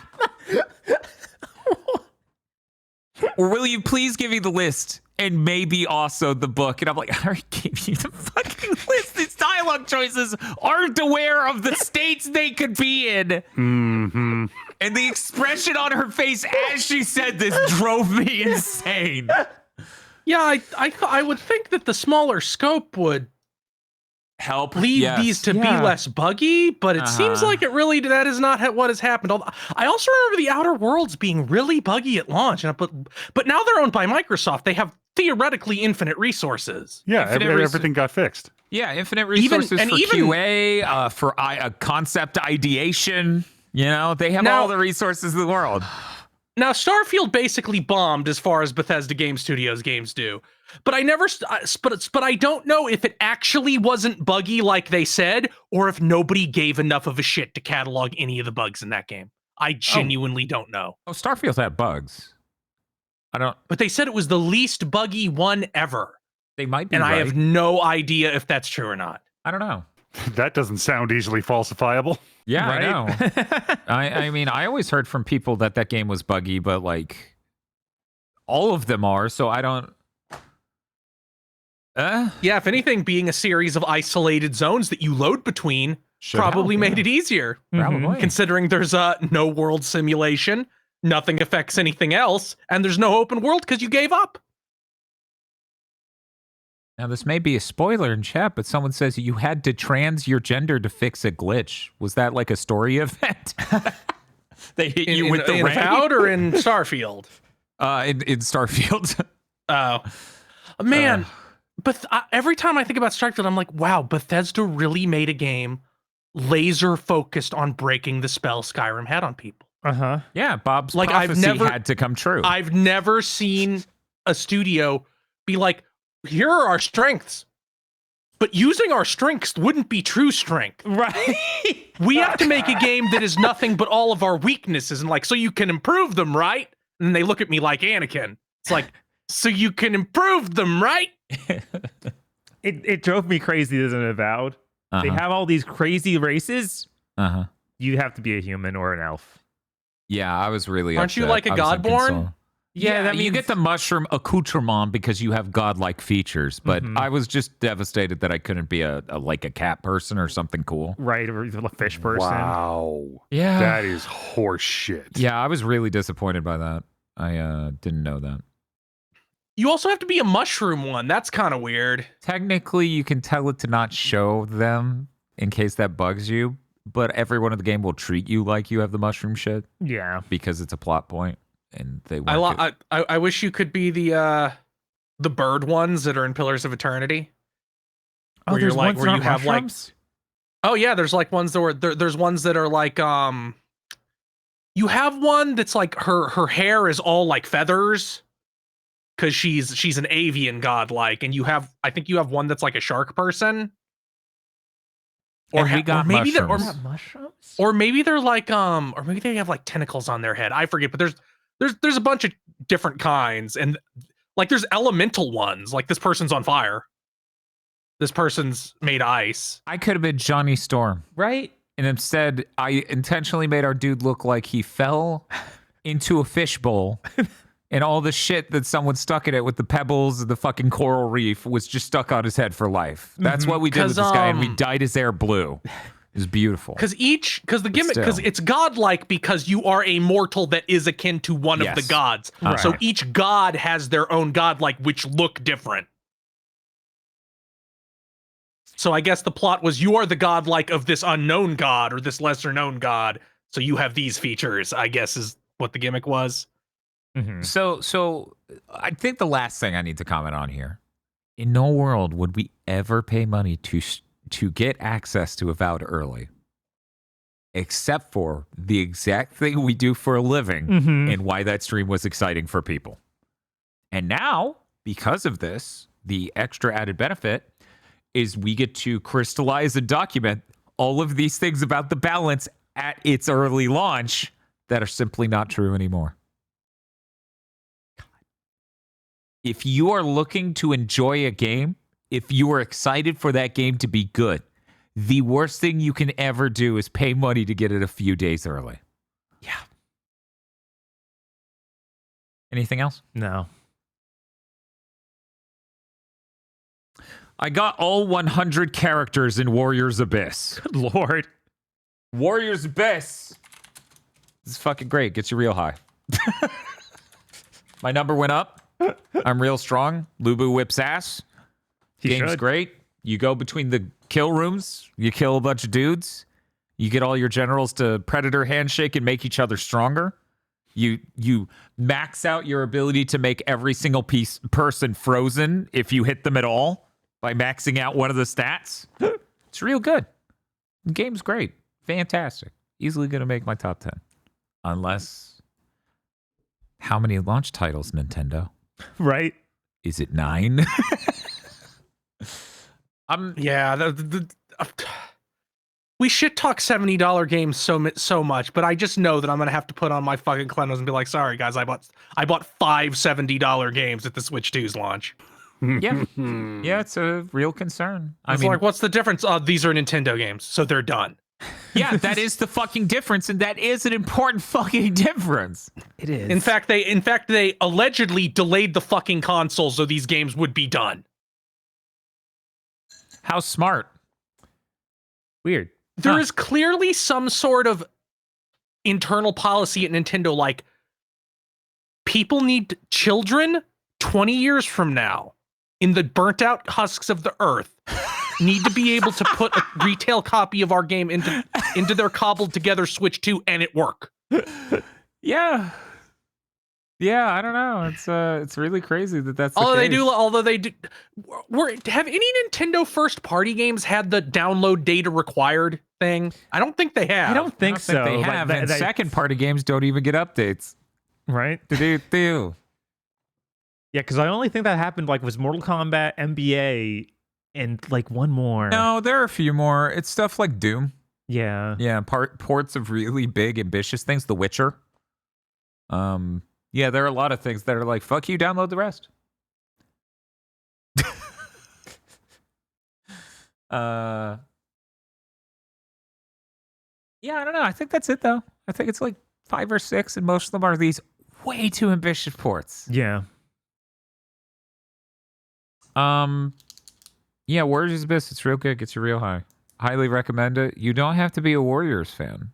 One of my friends started playing it. It is not a Warriors fan, but they like Hades. And that thing's pretty Hades. Mm-hmm. It's also pretty Vampire Survivors because it's a kill box and you kill a billion people. And then instead of getting items that evolve other items into new items, you get generals that enhance other generals. You get, as it turns out, when you get Liu Bei and he has the thing underneath his name that's like the 3 bros being bros. And it's like everyone literally is twice as strong. You're like, I might want to be twice as strong. That seems like a good plan, actually. And because they just get to take these characters from the other game, like we were talking about last week, they get to have just their fucking movesets from the other game. So they're really fucking developed for what this game is. Right. It's really good. Past getting the characters, though, and the formations and the other unlocks, you know, you get that blue karmic flame or whatever they call it. And that's how you unlock those things. Past that, though, Bob, you know the only thing you can use that currency for, past you getting the characters, because of course you're still getting it. Right. You can spend 50,000 of the karmic embers to unlock a unique weapon for a character. Do you get to choose? Yes. Okay. All right. It's the pity mechanic. It's the ultimate, like, yeah. You have been playing for 10 fucking hours. Because those legendary weapons are otherwise just random drops. Yes. You can't affect it at all. So if you want something for Gan Ning, of it's the over. bells, you better hope that it randomly drops a chest with the unique weapon for Ganning of the Bells. By the way, by the end of doing my Ganning of the Bells run, it turns out I did not want the unique weapon for him. I probably would have preferred anyone else. Ismuso is bad. Does he run around wildly and not hit many things? Oh, it's just like in the other full games, of course. Yeah, no, it's literally that is the core problem. He's doing this in front of him while moving, and I'm like, okay. Well, all right.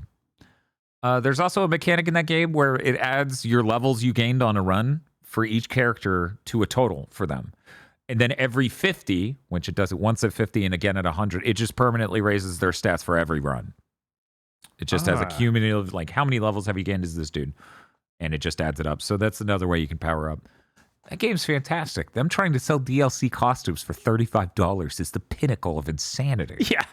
Your Koei Tecmo moment. Right, like yes. the DOA team showed up, was like, hey, we got some ideas. They DMC troll danced into the room. They're like, what are you doing with our game? They're like, monetizing. Game's great. I love it.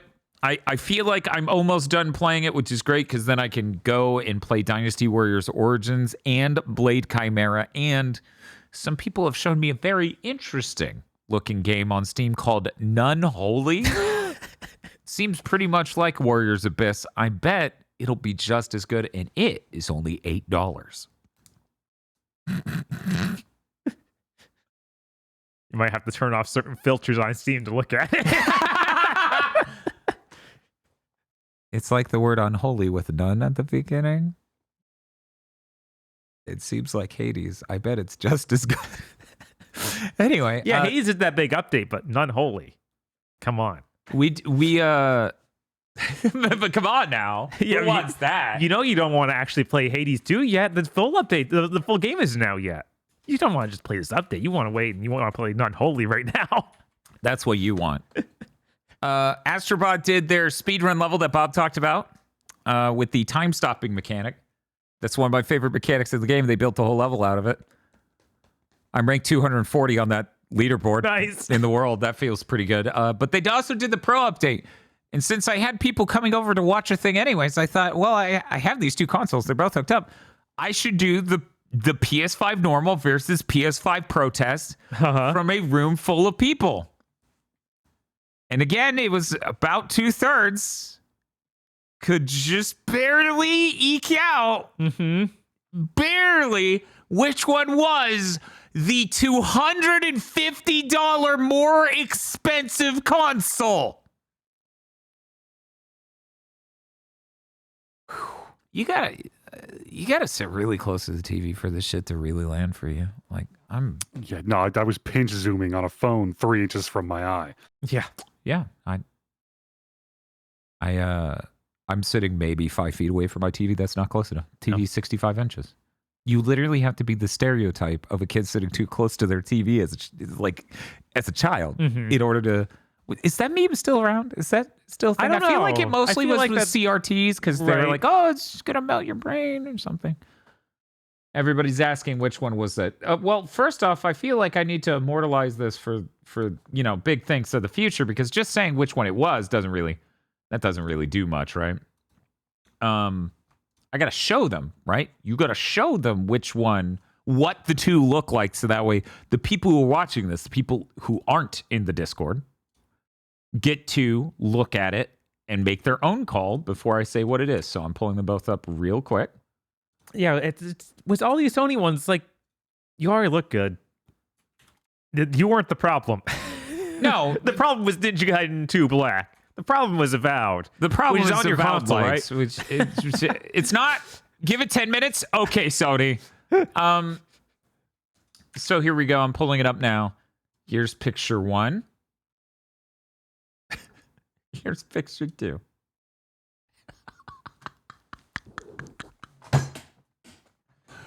Oh yeah, the Sony games are never, because they don't have major imaging errors. They don't have major imaging problems. So you're never really gonna see it as much as you would on a third-party game. The third-party games are the ones that Pisser is here to save. It's your Jedi Survivor and stuff. Let's zoom this in. We'll zoom this in a decent bit. Let me. What do you want to zoom it above? I feel like there's got to be some part of this image that you're like, that's the area where you can really. People seem like to the do green that. guy. Yeah, they love green guy over here. Green guy or banana wall?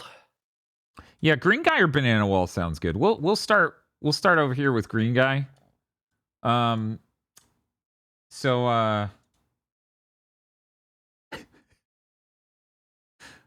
Okay, I can kind of see a difference. That's not worth $250. It's not worth $250.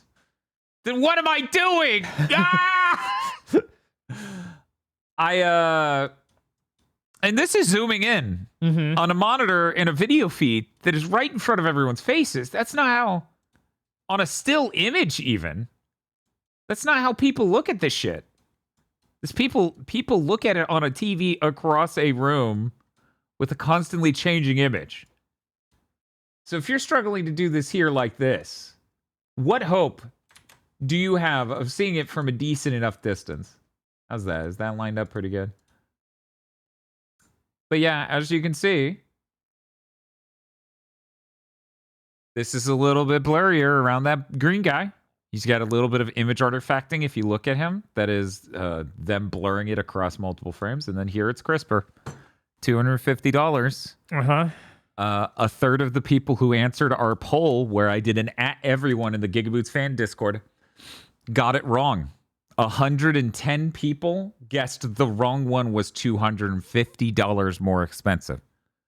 Now, first off, I don't think this should be said, but if I spent $250 on a thing extra, it should be fucking obvious that that is the 50% more expensive version of that thing.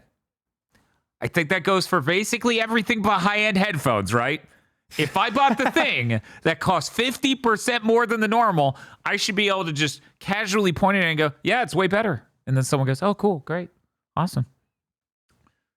But, I'm here to read off all 110 names because did you know when you answer a poll in a Discord, it literally tells me who answered what. So you're just immortalized as being incredibly wrong and stupid, actually, is what this poll has done for all of you. So we're going to read them one by one to shame each and every one of you like you deserve. Because my console is strong and smart and good, actually. Jesus. Anyways, that's the end of that segment. Good. I hope we don't have to do anything like that again. Every time I'm like, I love Astrobot.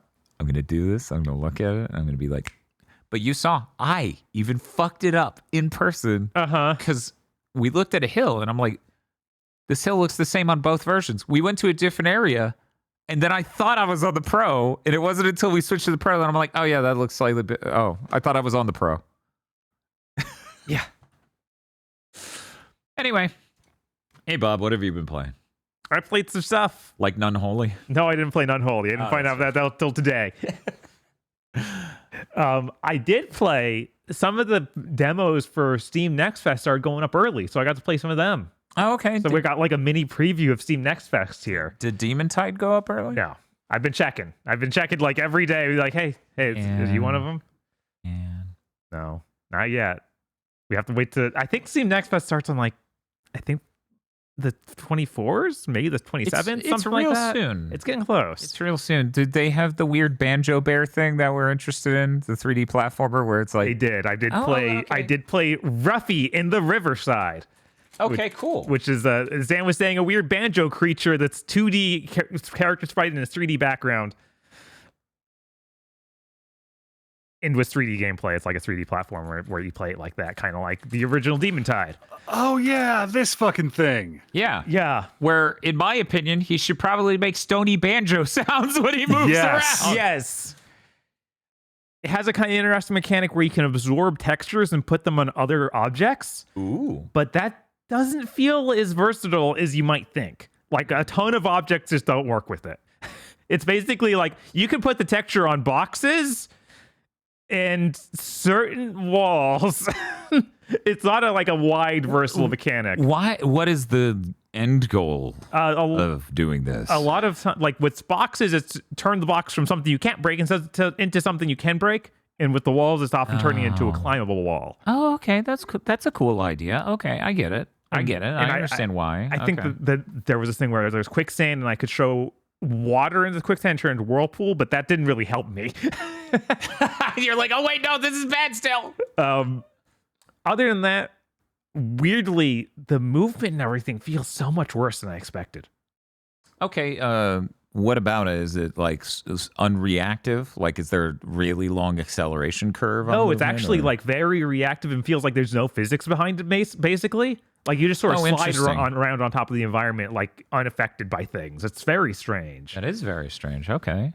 So I don't think it feels very good. It still has a really charming art style, but just the general feel of jumping around isn't fun. So I don't know if I'll play it anymore. But I didn't even completely finish the demo. I just weirdly, the demo is got several different levels. It's structured almost like Mario 64, but you go into the level and then you don't leave immediately when you get something. So you can get the star equivalent and not leave, kind of like in Odyssey.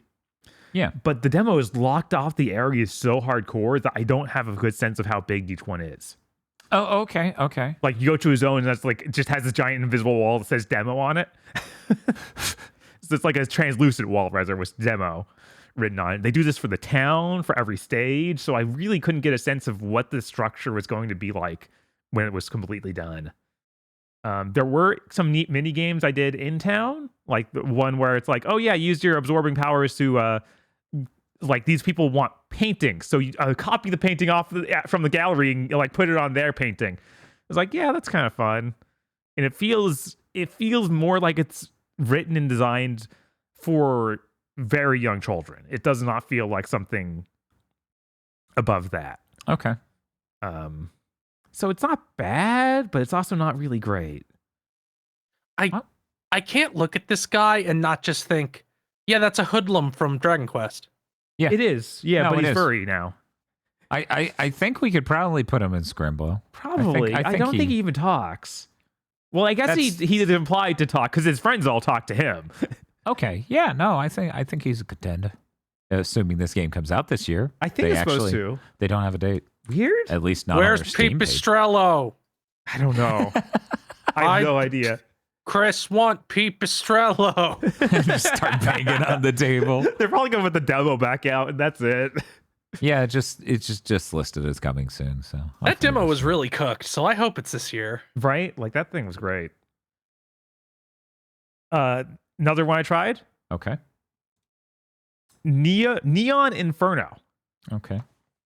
This is a really interesting mix of a side-scrolling shooter like Metal Slug, but mixed with wild guns. So sometimes I have parts where enemies attack you from the background, and you have like a button to hold to shoot into the background, and you can dodge just like in Wild Guns. Cool. Huh. It's really neat. Yeah, that's a cool thing to mix up. Yeah, I intended to play more of it by actually like, oh, I should go to bed. It's 5 a.m. But it seems really neat. The pixel art's very nice. You have to turn off a bunch of different filters because for some reason they're like we made it look like a CRT and also blurred every pixel to such an extent that it's just like hideous. It's really funny because CRT's only blurred pixels horizontally, by and large. So why do people even do it vertically? I don't know. It looks really bad, and I think they even labeled it something weird. Like, I turned off CRT filter, and it still looked terrible. So I then need to turn off. I think it was a trilinear Filtering, something like that. Why would they? I don't know. That's weird. That's weird for a 2D art game to do. Right? Like that I expect that in a 3D game, but not a 2D art game like this for sure.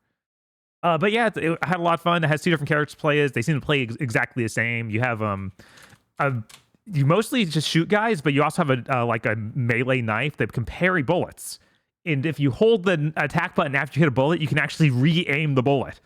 Oh. And it does extra damage. Oh, that's sick. Ooh. Yeah, it's really cool. The second part of the level I never beat because it switches from on foot to driving a vehicle, and if you touch anything else, you die instantly. And it doesn't have a checkpoint system there. Which I played on arcade mode. I'm hoping the easier difficulties have a checkpoint there so I can figure out what will and will not kill me and what button changes lanes. It took me 3 times to find the lane changing button so I didn't die instantly when a car came up on me. But yeah, it's really cool. I also played again Gear Grit, which was in the last Steam Nextfest, but now instead of being I think they just called it a beta last time. Now it's actually called a demo. Is Gear Grit spaced? Is it Gear Space Grit? It's all one word. Okay. This is the Jak 2 like, where you play as a goblin girl. Yeah. The game is now a lot more finished feeling, but I saw a bunch of comments for the first release of the demo or the alpha being like, man, there's too much combat in this. The combat's not very good. And their solution was to add a tutorial for the combat. It's like, no, I understand where your combat is. This game's about that. You're like, yes, at our point. It's like, no, your platforming stuff is pretty fun and very Jak-like. Why is this melee combat here? I'm sorry, sir. It's a good 3D platformer. Is it Jack or Jack 2? It's a good platformer. And weirdly, you even have guns and stuff like Jack 2, but they don't just kill guys. Like, you need to, like, hit them a lot to kill them with the guns. So that's not great. I don't know why they made this choice and are so dedicated to the combat. If there's any like stumbling block that indie 3D platformers are gonna trip on, it's having a weird focus on the combat, because I guess that happens so much because making a combat room is obviously a lot cheaper than making a level. Yeah, Right. this is like games at large. Mhm. Like games often screw up combat design. It's just like, oh man, this is rancid. Yeah, it's not rancid. It's not terrible, but it's not good. Yeah, like, and it just doesn't feel it's great. leathery. You're Right, like yeah, chewing through exactly. the leather strip here. That's the sort of feel, and it does have like a bunch of combat rooms. It's like, I liked going through your level. I didn't like stopping for this. I think a lot of the times, like, it's like, I know that you've been scared by all the freaks who are like, if I don't get $1 per hour, I won't buy the game. But most of the time, like, being an hour shorter is better than having a bunch of combat rooms in your game.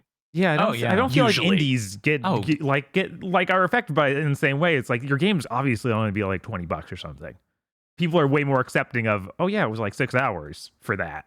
No, actually, no. Oh my god. Yeah, no, people are real hard asses. They're like, oh, the game was $15 and it was only 3 or 4 hours. Don't you understand? I need your $15 game to be 12 hours long. And I'm like, why do you want the game to be bad, you dumb shit? Right? That's all you doing. Hear me out. Play it more than once. Yeah, that seems, that specifically, the idea that you play a game once has really taken root, I think, especially in people who, I guess at this point, people who got in with the 7th gen. Mm-hmm. And it's like, yeah, that makes games broadly have to be a lot different shaped, and usually a worse shape. My brother, who is older than me, is very much a beat a game and then never go back type person. Like, he does the games that have forever loops, you know, like your Diablo likes, where they just have all those mechanics to keep rolling. But he's never been the type to play a game more than once, like ever. Like ever. It's just a type of person. It's I do not understand it. But when you want your $15 game to be 12 hours long, it's like, I'm sorry, you're literally just coming into my fine restaurant and ordering dog shit. I can't save you. I also got to the boss fight this time. I don't know if that was in the alpha or not. Okay. It is kind of poorly designed.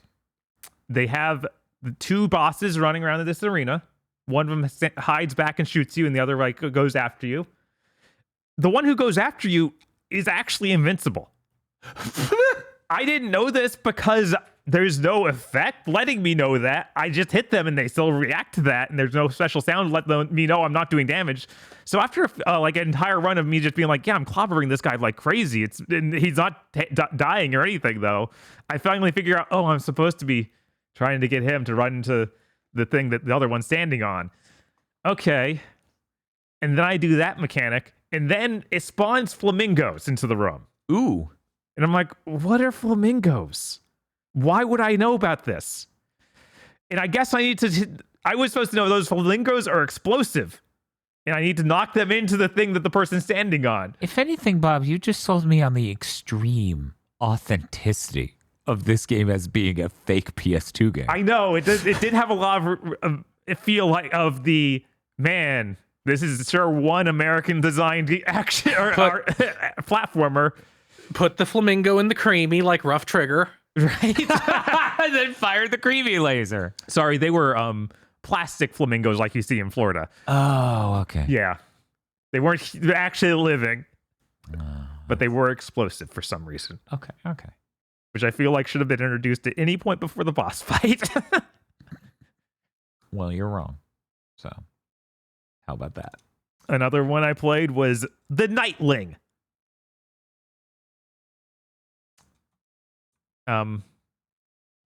So this game really wants to be Breath of the Wild?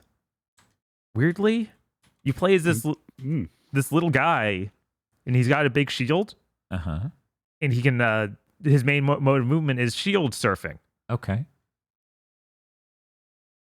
and it's got a giant open world, but not much happening in it. I think the mechanics for the shield surfing are kind of fun, but they kept like everything in this plot and the story was doing just random fetch quests that sucked. It's like just run over to this side of the village and find something. Run over to this side of the village, find something else. It's like this is completely non-interesting content you've made in this gigantic open world. Like imagine it's the beginning of Twilight Princess, but Link's hometown is like 2 miles wide. And you just have to run across it. I don't know. That would have contextualized the tone of that game a little bit better. I would have been like, oh, this game's going to take forever to do anything. Right? No wonder the first third of this game is a fucking tutorial. I've noticed that another thing that indie devs, especially like first time indie devs, area scaling is hard. Honestly, it just makes me think of how that Mika, the witch game. Yeah, the Witch's Mountain. How that had a really big environment, but not any ideas of compelling things to do in that. And then they're like, don't worry, our post-launch update's adding dungeons. And I'm like, What? I don't know what that is in your game. Like, holy shit. Just makes me think of that. What was the name of this game again? The Nightling. Is that a K Knight? Or... Yes. Okay. Yeah, you're like a little knight. The art style's kind of neat. I like the way your little dude looks. He's got a gigantic shield. But yeah, that's kind of disappointing. I thought the trailer and stuff made it look pretty cool, and then to find out it was just kind of an empty open world was pretty disheartening. And that's all I got to say about the Nightling, and that's all the Steam Nextfest previews I got. But I did play some other stuff. You played other stuff? I played other stuff. Like what? Like the demo for... Let me get this name. Like a Dragon Pirate Yakuza in Hawaii. They made a really bad demo. This game could be cool. They made But you wouldn't know, demo. apparently. Yeah. Okay, so what's the deal with the demo? The demo, you load it up, you get a tiny cutscene to introduce why Mishima is going to... Majima? Majima. Yeah, not Mishima. Why Majima is going to Hawaii. Okay. And then you wander around Hawaii for a little bit. And then your guide is like, hey, we should go to Madlantis. We should leave and do that. And I was like, I've been wandering around this open world. There's nothing to do here, but okay, sure, let's go. Oh, I guess there was one thing I could do. I could, something he has is a grapple hook he can grab stuff with. Ooh. So you can grab bugs and collect them. That seems to be all I could do. Was it? Seems like a good 6 hours on stream. You're right. Time your chance dying for sure this time. So then we warp over to Madlantis, and I wander around there a little bit, and then do one ship battle, and then I'll like do one regular battle, and the demo ends. Like, what was any of this? Cool. But the ship battles seem pretty neat. They actually have mechanics around. Oh, you're going to have a crew on your pirate ship. Uh-huh. If they get hurt, they can no longer operate the thing that they're doing, like the cannon or whatever. So you actually can stop piloting the ship, run over and heal them, put up a smoke screen so you're not attacked while that happens, fire an RPG. Yeah, no, this sounds cool. Yeah, no, that stuff seems really neat. This game will probably be really great. Yeah. You can boost and drift with your pirate ship, which doesn't make a lot of sense, but it's pretty cool. Yeah, that seems cool. It's back to action-based combat for regular stuff, and I thought that felt kind of bad, but it probably isn't much worse than like they have been previously. Yeah, I was gonna ask, isn't it probably identical to like Yakuza 6? I didn't play that one. That's But weird. Don't you know I own the Yakuza 6 t-shirt? I wore it to the gym as I carried my Zelda bag around with me. What thing was in Yakuza 6 are we talking about? We're just talking about the core combat. By the way, I've never fucking played Yakuza 6. The main thing I heard about the combat from this demo, and Bob can tell me if it's accurate, if shit just dies instantly. Stuff does drive really quickly. Which is that's weird. what all the reviews said, to the extent like if you've ever played one of these before, you better set it to hard, or else you will not get to use the combat. Wow. I figured that was just the demo making everything die instantly. I did would not know. assume that. Wow. Man, yeah, that's weird. I guess. Yeah, I'm a little bit scared of this because I just like, are you gonna be like Gaiden? Because you'll have to get pretty cheap for me to sign on for something on the same tier as Gaiden. You have some cool stuff in combat, like you can summon. You have summons. So I summoned a horde of sharks that just jumped out of the ground and attack guys. For some reason, Majima can shadow clone jutsu. He's been able to do that since 4. Okay. Now he can even do that ninja move you see sometimes where they just spin, and all of the shadow clones spin too. Or maybe that was 5 that he got that, but he's had that for a while. Yeah. It's so funny that like they've established that like Ichiban seeing people's clothes change and the enemies change. That's just him having undiagnosed mental illness. Mm-hmm. But characters rate crackling with ki and going that's real. That part's real. That's now completely real. That's yes. real.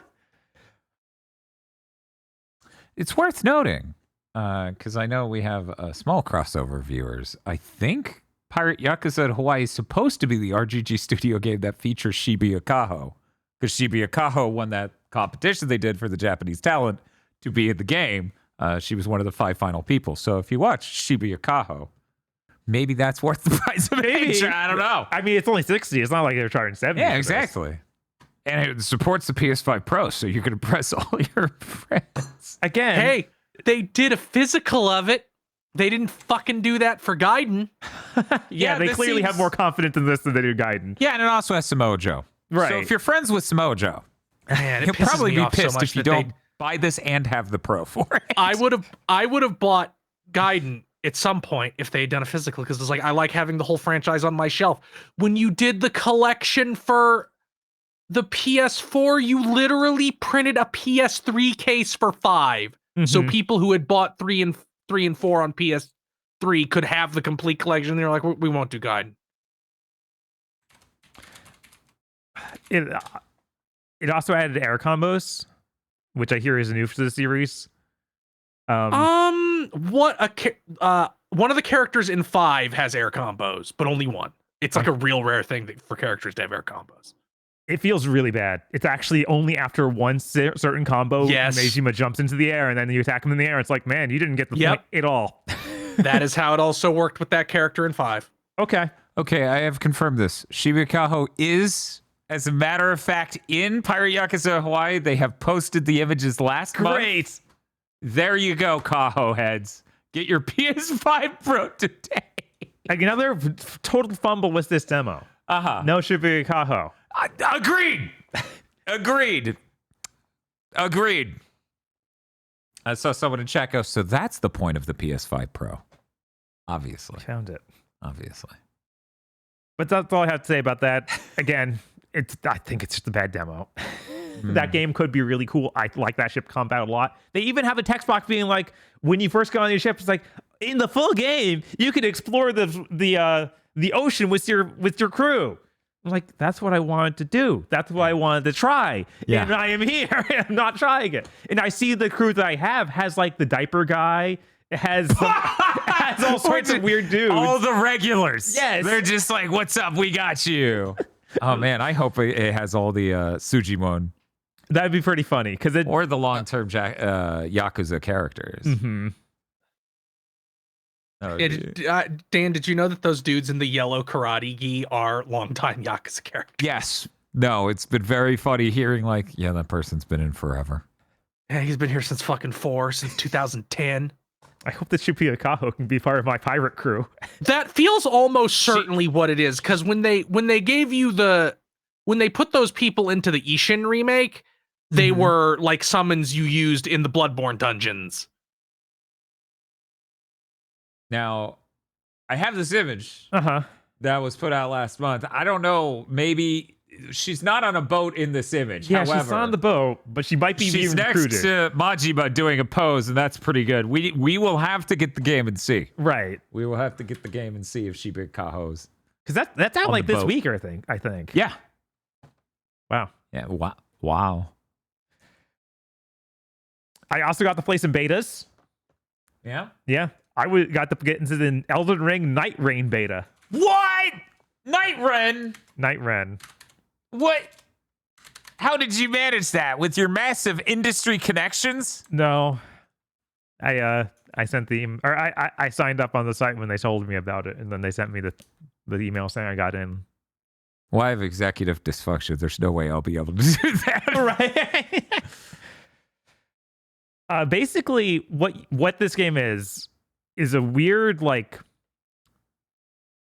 3-player exploration-based game. So you 3 dudes jump out into this big open world Okay. that's modeled off of the Elden Ring area, but it's not a direct area from Elden Ring. Okay.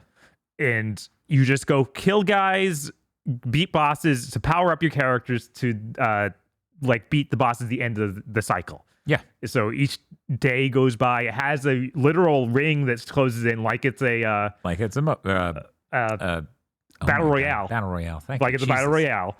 And you have to kill dudes and power up. And you're kind of motivated to all 3 stick together so you can sort of just steamroll bosses and whatnot and level up faster. Because Okay. each time you kill a dude, it'll drop a level up thing that'll like either give you a straight level or give you an item or a stat boost. And then you also level up by going to bonfires just from the experience you find in the world.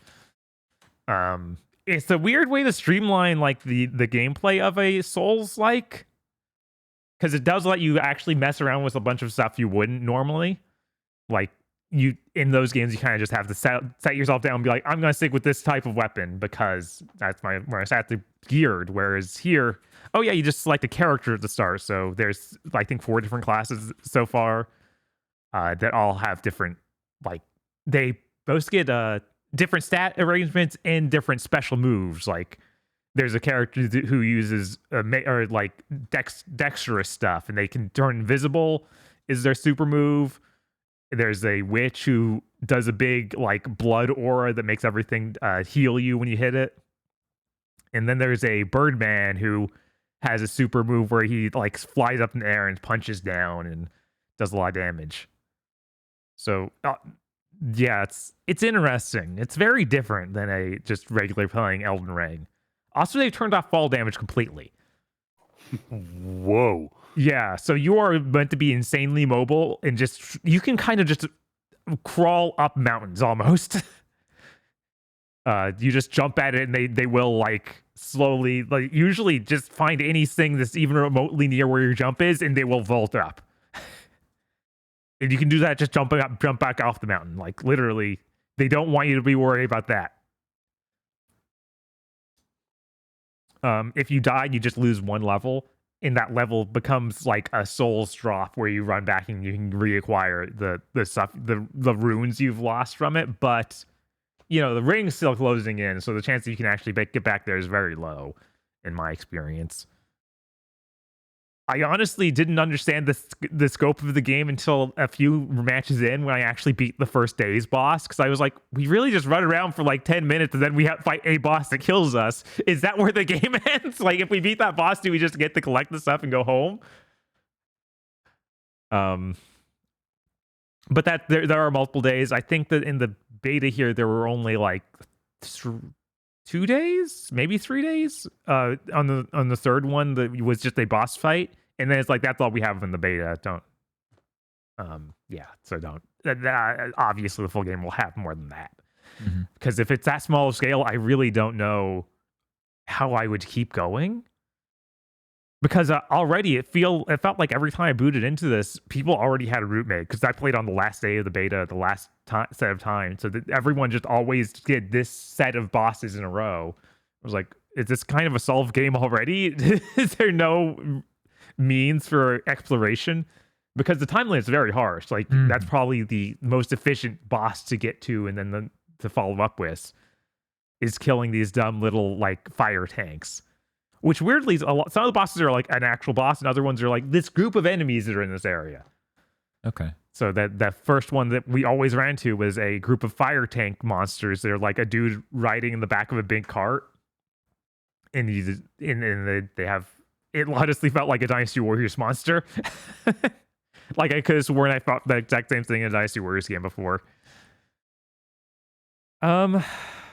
People seem to like the characters that are in this, but honestly, they all look like they're made in the character creator really hastily. Like they all look super plain. I think the most interesting dude is the dude who's just got knight armor and a grapple hook. And it's like, yeah, FromSoft did a cool armor design. Nothing new here. The Birdman is interesting, but his face doesn't look like it animates right, so it just looks like a bird head has been taped onto a regular guy's body. And then most of the other girls are just like, yeah, you hit the character create button and it's done. Like you could hit random and you'd find these characters. So yeah, it's such a weird proposition. Like I don't know what the larger game progression is going to be. I think this is going to be like $40 or something. Yeah, it's 40. And that feels strange. Yeah, because it's like a multiplayer focused thing. It's funny. Steam's like, yeah, it's similar to Helldivers. It kind of is. And I'm like, in more ways than I would ever expect, that is true. Mm-hmm. This is the kind of like receptiveness from a developer that I really think we need to see more of, where it's like, look, we looked at the cool shit that our community was doing with our game and are like, let's make that. Because they were very explicit. Like we saw the true co-op mods for Elden Ring, where it's like there's no summoning, you're just playing the game together. And they saw the randomizers and they're like, let's make something like that. Like, hey, Square Enix, there's probably at least 1 million sales if you just made some kind of roguelike using the Kingdom Hearts 2 assets. We here at Square Enix have identified there's a lot of gay pornography of Clive, so... Sure. Valid. Maybe more valid than Final Fantasy 16 itself. I've never If Final Fantasy 16, if somebody slipped the disc out and replaced it with 60 hours of Clive porn, I'd be like, this is valid. I get why someone would really love this. That makes sense. we've gotten all these like you fuck in God of War. Final Fantasy 16 has these mature HBO-esque sex scenes. You know, there's some kind of pseudo sex scene in The Last of Us Part 2. When are we gonna get at least AA? I don't have any fucking delusions there'll ever be a AAA version of what I'm about to say. But when do we get the AA smutty game? Not something like Dead or Alive where just the characters are in a state of undress, but where's this is actually smutty? Like where's the video game equivalent of Showgirls? When Darksiders comes back. As someone who played that franchise, no. Darksiders might be one of the most sexless gaming franchises, period. They're going to fix it this time. Darksiders 3, there's so like, slutty. lust awesome. as a sin actually can be whatever the fuck we want it to mean, so she's a Diablo boss. The DMC special. That made more sense because they're like, it's a succubus, but it seduces you with chemicals and is actually horrifying and evil. This is just, lust can also mean lust for power, so she's just a Dark Lord. Yep. Okay. All right. Yeah, I kind of enjoyed my time with this, but it's funny that what you need to do to a Battle Royale is for me to like it at all is take out like everything from a Battle Royale. So it's like, yeah, it's not competitive against other people. It's not a shooter. It's like not even similar other than we have the ring that closes in. And there's a strict time limit. So yeah, that's Elden Ring, Night Rain. I also played another beta. I was in the Fatal Fury City of the Wolves beta that started last night.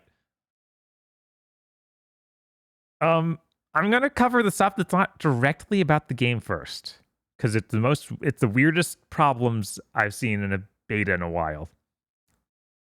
The menus are all laggy. Like really laggy. They feel terrible to use. I can't remember the last time I used menus that felt this bad. You need to play more Infinity Nikki, which has the worst fucking menus of any game ever made. I didn't menu much in that game, so I don't. In I can't. Infinity Nikki, if you go into the wardrobe and you back out of selecting something, it takes like 3 full seconds before you can move what your selection is. Your inputs will just do nothing for several seconds. Wow. Yeah, this just has almost. It feels like a full half second for just moving up and down the menu at any moment. It's bizarre. Like nothing's happening. There's nothing impressive going on. It's literally just a completely two-dimensional menu doing this. Let's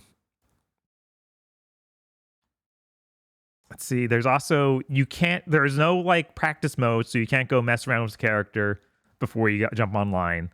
There is a tutorial mode which only features Rock Howard, and it's kind of not great, but it does tell you the mechanics of the game.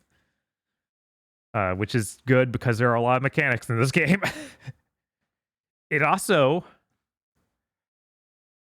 that thing in fighting games where characters in the background move half frame rate? Yeah, that's here. Okay, that's bad. But now they have TAA artifacts all over them. So they're melting. Everything in the background is melting. This is a 2D game that doesn't have high fidelity. Why is TAA in every one of these games that are on PS4 scale? I don't know. It looks horrible. And then I was like, well, you know what? I can just not look at the guys. That's not that bad.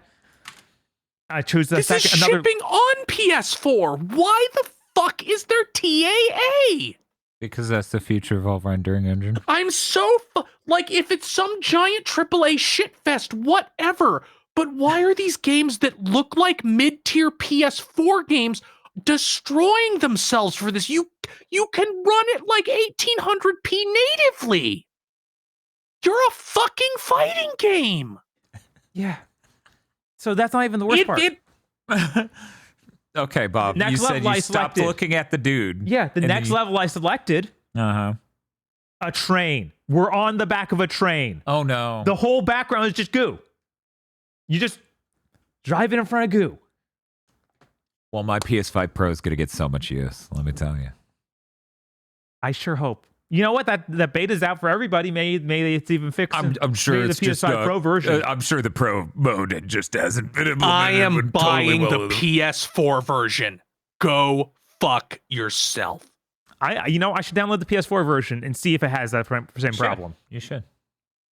For anyone who's genuinely like blaming Nvidia and stuff, like no, the problem is that the graphics engineers for these engines have decided that they can make the pixels individually look better by not rendering them all and spending more time rendering one, and then their shader program or the deep learning, machine learning things that Nvidia and now PlayStation and AMD in like a month now all offer will just successfully fake the other half or 3/4 of the pixels just fine.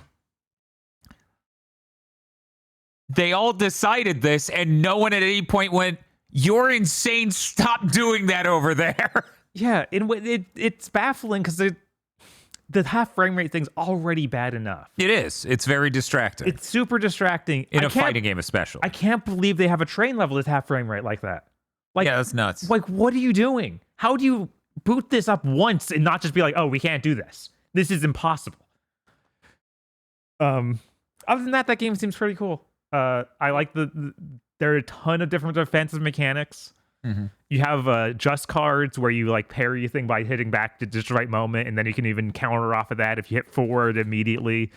You have dodge attacks where the attack, if you time it right, you literally won't get hit while you do the dodge attack, but it's like you have one for high attacks and one for low attacks.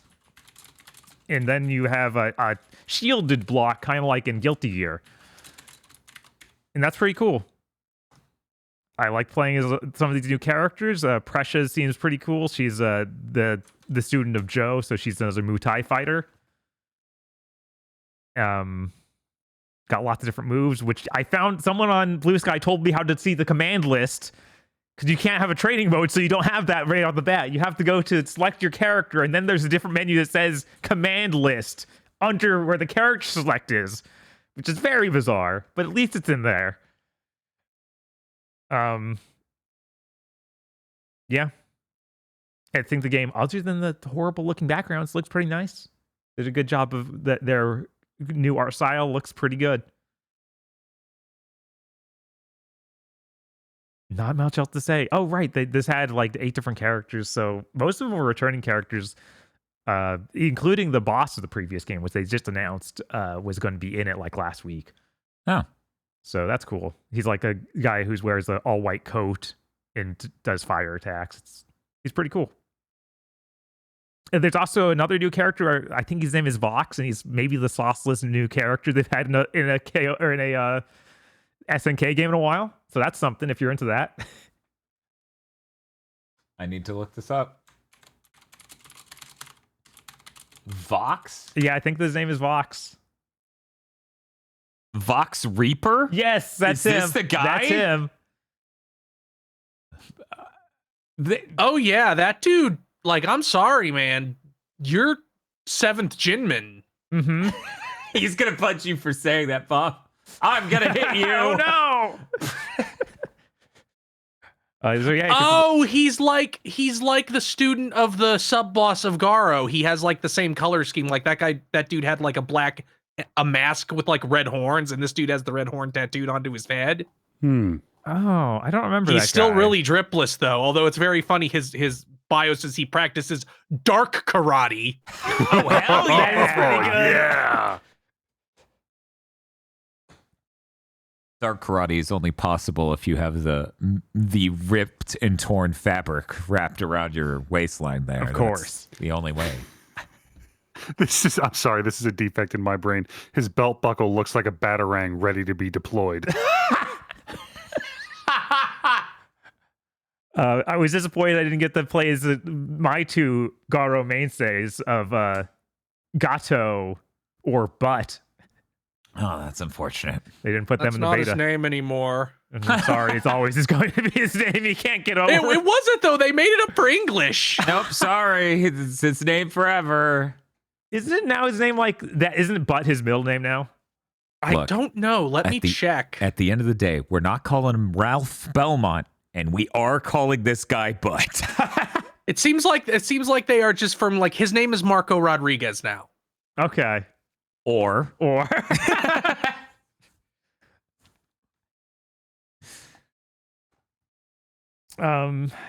trying to think if there's anything else. Like, I really hope they fix some of these things, like the menu stuff and those background characters, man.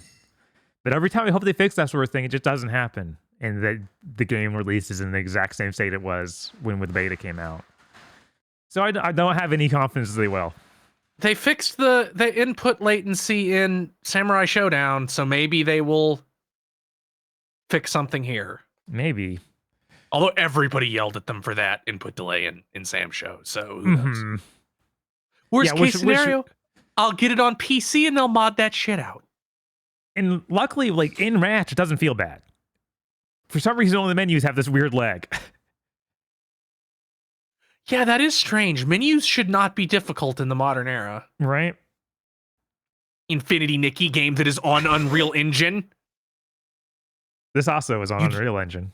You don't have the weird, man.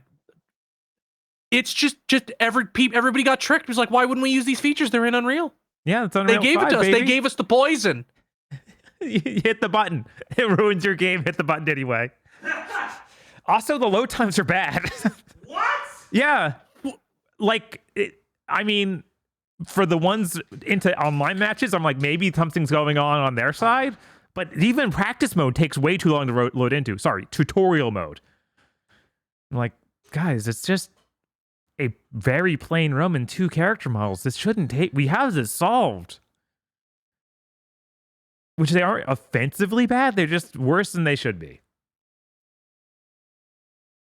But I think that's all I have to say about Fatal Fury, City of the Wolves. I'm really looking forward to the future where our fighting game training mode has just a grid line on the ground, white white floor, white walls with black. And then you grid move, line. and all the lines look like shit because of TAA. Oh, believe me, that's only the beginning. Because on top of that, the texture for said lines will be neurally compressed. It won't be using normal image formats. It will be using machine learning to learn the best way to compress the texture perceptually, which turns out will look like shit. And there are other pre-existing formats that compress it as much. No shit. One of the people I'm missing that I follow on Twitter is a rendering engineer for an engine for a mobile game. And he pointed out we already have texture formats that can compress as much as NVIDIA is bragging that the neural compression could do, but guess what? It can work on a phone. Well, if any consolation, this fighting game doesn't have a grade for the training mode. It has a just plain looking like back alley. Oh, okay. So it's anything. So that's why it took so long to load. It's Right. amazing. Right. It looks Stunning. It probably has nanite. I hope they didn't deploy nanite for this. Jesus. Probably has lumen. I would like to know, at least I can see the nanite in Avowed. Uh-huh. I can't in Immortals of Avium. I was genuinely flabbergasted when they're like, yeah, we have nanite. And I'm like, what? You have what? No, you don't. What? What? I see your game. What are you? What? Anyway. Yeah. But that's all I gotta say about that. All the characters seem to have a bunch of moves. That's cool. Cool. One thing that was always, because King of Fighters has so many characters, they didn't have a lot of moves each. So it's cool to see them be like, oh yeah, no, all of them are fleshed out because there's a much smaller roster. I played more Phantom Brave. Guys, Does that game just completely run out of money? yes. And it won't end. I'm finally to the final chapter. And it's just it probably isn't any longer than other games from them, but a huge problem. Oh no, he's getting bigger. It just feels bad because there's so much retreading existing. Areas. You're retreading areas, and like I was saying the other time, like you need to kill every enemy in every area, and that's grueling because of the way this game works, where the attacks physically affect guys. You can't skip attack animations anymore. So if there's a long attack animation, you're just going to watch it. Oh, that's horrible. So yeah, I'm honestly like, I'm going to Wait, there's not a skip attack. Are you sure? Every other game they've made in years has had one of those. I can't find it. I've hit every button. I've checked the menus to make sure there isn't just turn It's not off. in settings? It's not in There settings. is- The settings menu is anemic in this game. That makes no sense. Every other one they've ever made has had that. Right?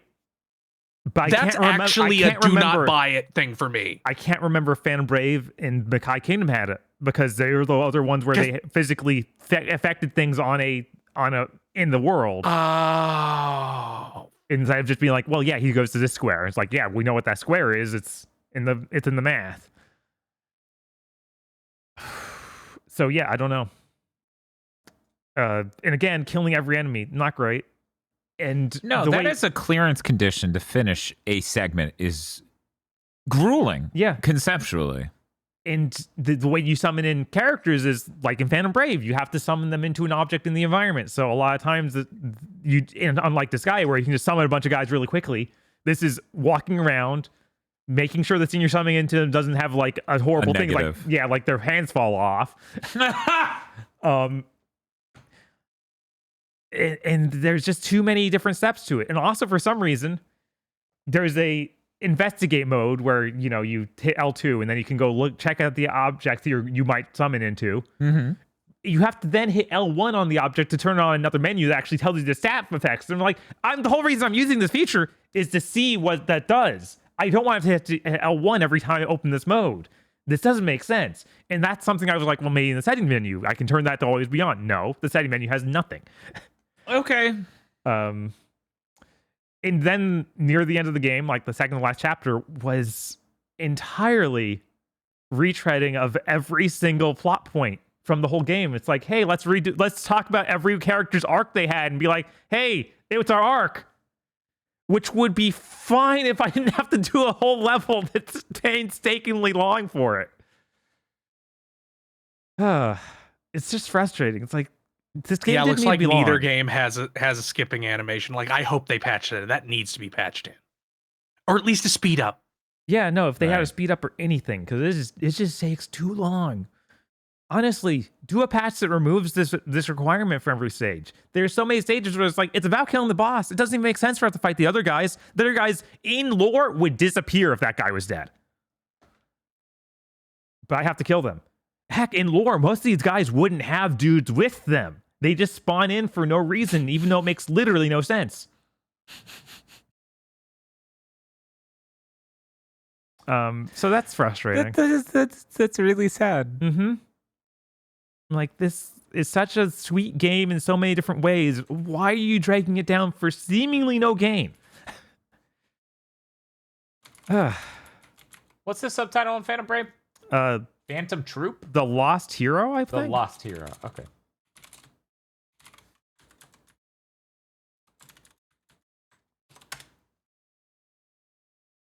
Also, way fewer characters than you get in a normal Disgaea game, and it takes a very long time to get them on your team. It's weird.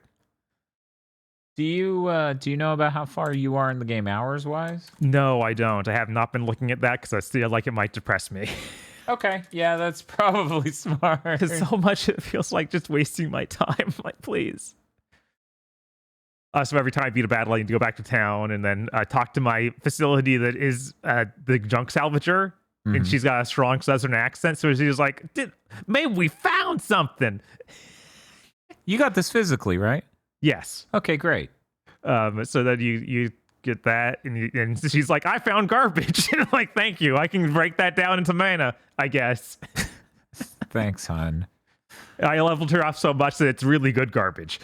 Ooh. Because it could be a weapon. It could be a better weapon than anything I have. Instead, it's like, what if I give you a barrel for this third time in a row? Which technically I could use the barrel as a weapon, but I'm not going to do that. Also, when you spawn into town, all the characters in your party all just stand around your island.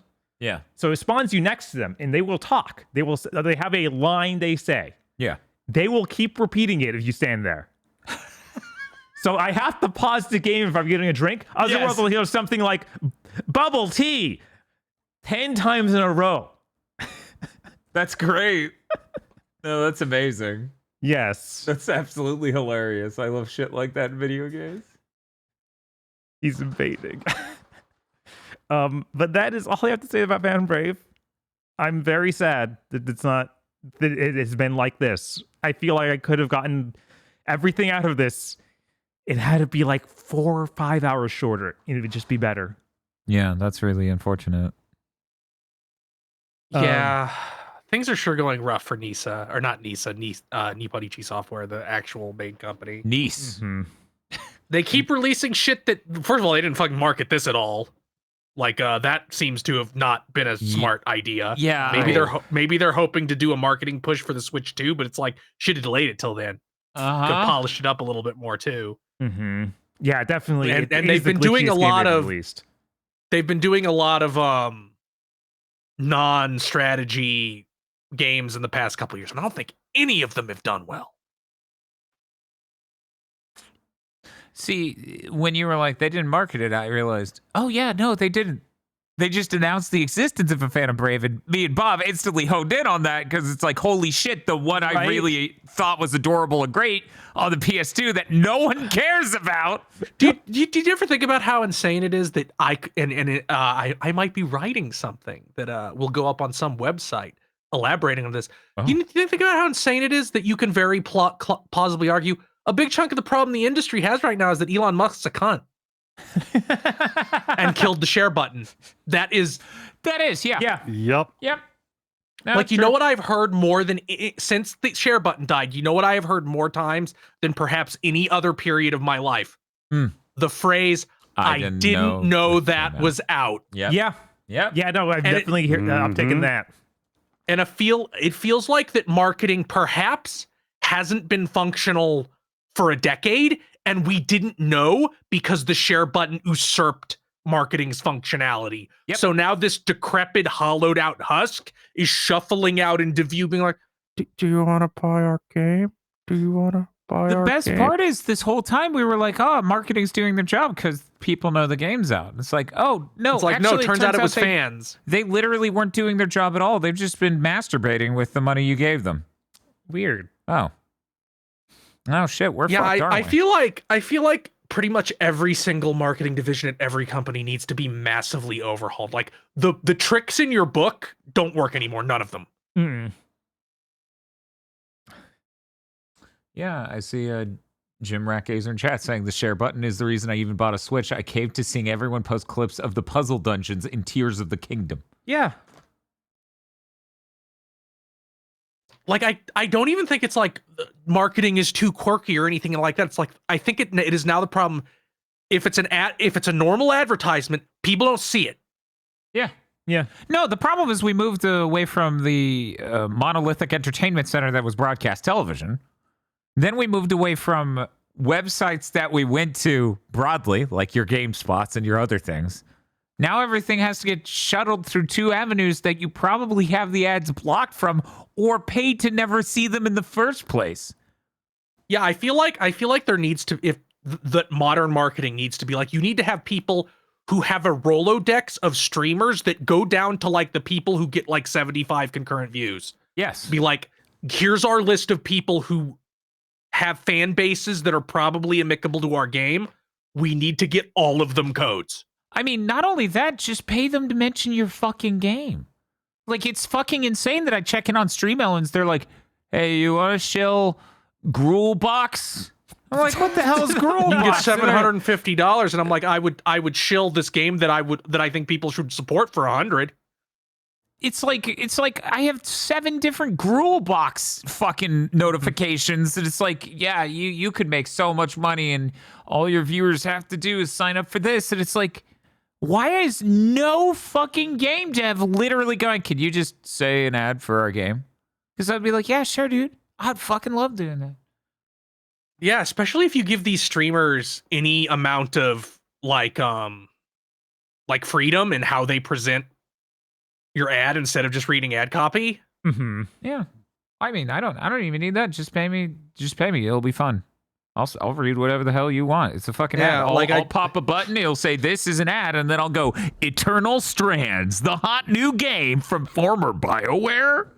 Like, you can be mad at it all you want, but like, nobody, if fucking gaming sites had to transition to doing like as fast as possible walkthroughs and game guides because nobody was coming to them for coverage or reviews anymore. It's like advertising on those sites gives you nothing. The fact Giant Bomb is around is because it's a personality-based site, and then they fired all the personalities.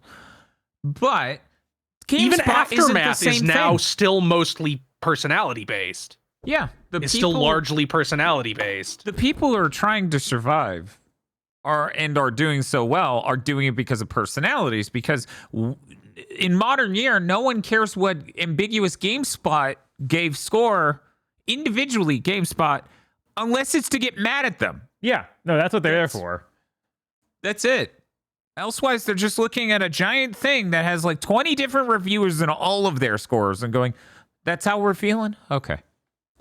That's it. Yeah, like I can't even remember the last time I actually read a review of a game. I went to Metacritic, I looked at the reviews, then I looked over at the user score, and I'm like, is there a 3 or more point difference between these that might have a reason I have to worry about?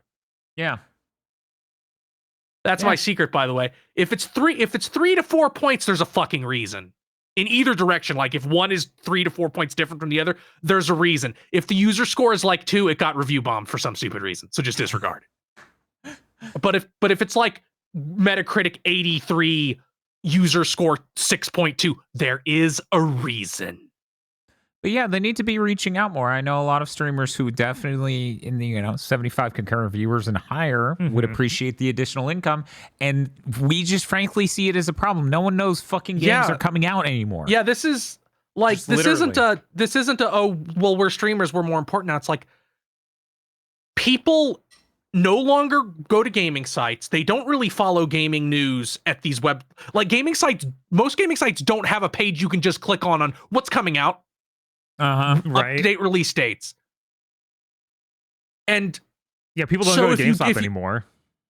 if you don't follow some kind of streamer or YouTuber who covers a game with like near it coming out, you might not know it came out. And it's worth You probably noting. won't know it came out. It's worth noting. Most YouTubers aren't us. Most YouTubers aren't crawling into the weird holes to have the interesting stream where we learn about. Most of them are only playing shit they're interested in. And I know marketing departments are allergic to this, but instead of doing some cringeworthy meme, cut a goofy trailer for the game. No. Just cut a goofy trailer with a big booming voice talking about the weird things in your game and throw it up. At least people will notice the trailer for it being weird. I think it's crazy how much we're in a state where everyone wants to cut their updates into like, join us later this year where we tell you more about our thing. It's like, well, I'm here now. Mhm. I might not be there. Might not be here next time. Mm-hmm. And it's really bizarre. What I was going to say is like, and yet when a game comes out, it feels like there's barely anything. You could be doing so much more at launch. And instead, what you get is the Square Enix spoiler trailer and then one trailer from normal publishers. Square Enix doubles up with the spoilery one. Right. Or the thing that Square Enix did for both Final Fantasy 16 and Rebirth. 7 Rebirth is the endless parade of interviews. And I'm like, guys, Right. fans will be aware of these, but these aren't raising your profile Uh-huh. Yeah. like with the people who might not be paying attention. Like it's almost like a similar situation to what is happening with political analysts right now, where it's like, guess what? So many people don't read news, they don't do anything, and then they show up every 4 years. So all of our methods of analysis are broken. And that feels like what it is with marketing now. Like most people don't engage with any of this. You have to puncture through what you thought was your marketing avenues into these new ones, or you're never reaching these people. Yeah, and frankly, you should just get weird the way 7th Gen did. Have you ever considered carpet bombing a city? One city with ads? You know how many places would write an article about EA decided they really wanted to sell in Vancouver? Like, Yeah. DA decided they wanted to sell really good in Hell, Michigan, or whatever. Like, you just need to do the smallest region and saturate it in a way that's so bizarre that people on social media are like, there is literally a sign on every corner. I cannot escape Sony this and game. Sony or Nintendo could do this. Just be like, here's our weekly trailer. It's just a sizzle reel of the things coming out this week. Yeah, no, for some reason, Sony doesn't do that, but they let people post on their thing. It's so weird. I don't understand why no one is taking up the role of, we need to make people aware of games so they buy them. Mm-hmm. Well, we don't make money from, nobody makes money from selling games anymore. They make money from rent. It's true. It's Sony, true. anyway. Yeah, Sony and, well, it's a chunk of Nintendo's money, but Nintendo's money comes from selling Nintendo shit on Nintendo's platform. Right. Yeah, Nintendo is the only of the big three right now that are real, and I define real as if you took away their rent, they would be profitable. Reminder, Sony would be $800 million in the hole every year without PS Plus. If only Microsoft tried to attack them on a vector, but then that would mean Microsoft would have to improve their product and offer something to the user. Or that lower would their make own them- rent. Right, that's what I'm saying. That's how you would do that. That's how you would attack them on that vector. You would lower your rent. But the problem is they don't want to do that because no one wants to be actually competitive anymore. No. They're over that. Yeah. I have a thing in news about this exact thing. Look forward to that. Anyway, hey, Bob. Hey, Did you have anything else to say about Phantom Break? I do not. And the only other thing I played is Jesus Christ. I booted up Overwatch 2 because they added loot boxes in. They don't give you a loot box. They don't give you one for free to try it out. Well, Bob, They failed, so I turned it back off. Here's what I'm here to tell you right now. Uh-huh. My Discord is over here, and it's like, yo, check this out. If you play Overwatch for 15 minutes, I'll give you 5 loot boxes. And I'm like, Ooh. normally I close these, but That actually sounds appealing. Unlike the Marvel Rival ones, it was like, hey, you can get a skin for Jeff. I'm like, no, I couldn't. you could get an ankle bracelet for your new roommate. And I'm like, I don't want him as a roommate. I don't want him as a roommate at all. Did you enjoy Overwatch 2? I didn't play it. I booted up for the loot box and it you didn't were have like, it. no So loot I was box, upset. no play, and they somehow didn't see that coming. Yeah, I don't know what they were thinking. Okay, well, hey, Aggro, Yes, sir. what have you been playing? Game of the year is a functionally infinite amount of time away, so I'm playing Trails of Cold Steel 3, and it's pretty great, and everything's fine. Aggro, if there's Has something... Ash joined your party yet? God damn it. Yeah, that kind of just happened. I love him. Yeah, I just finished that cutscene. One thing that I was informed about that finally made sense. Apparently, at the end of Trails of Cold Steel 2, I'm sorry, at the end of New Game Plus of Trails of Cold Steel 2, there is yeah, they reveal the true identity of one of the teachers. There's like this whole big ass thing that Trails of Cold Steel 3 assumes you know. Yeah, they're crazy. So I spent several hours going, is it me? Because I know my brain doesn't work a lot. And maybe I don't remember the start of this storyline happening last game. Yeah, I just looked up the cutscene on YouTube because somebody told me about it back when Cold Steel 2 originally came out. It's so funny. You wonder, like, why are they calling this dude the Partitioner now? Man. Right? They're like, oh, this character, what are you doing here? And they're like, as you know, Reen, whole bunch of shit I don't know. What an amazing franchise. So good. One thing that happened me of in Daybreak, when I couldn't get various cutscenes, it's like, oh yeah, you'd have to go shoot on again to get to those. And it's like, that I'm not seeing them ever. You know that, right? Oh, you mean like the bonding scenes? Yeah. Yeah, that's the same in all of them, where it's like you don't get to do 100% unless you go through on New Game Plus, where they just give you them all. Well, you got to pick who's your favorite. Yeah, and usually there's enough duds that I don't care. Yeah, no, it usually works out pretty well. But the forum posts are like, well, the correct way to play it is to save before every free day. No, I'm not doing that. Yeah, exactly. One thing this game... I don't need Elisa's bonding scenes. We don't need any mid in this house. Yeah, no. The way 1 and 2 leaned into her being the canon choice was despicable. It feels like they demoted her in 3 and 4. Like, it feels like she's like, this bitch is no longer the heroine. Now it's Emma. Valid. So one thing this game does, it overcorrects on, is in 1 and 2, the audio mix was a little not great for hearing people talking over the music. They have gone way in the other direction. Holy shit. Here we are in the woods. Jesus, I'm standing right here. Every caterpillar is terrified right now.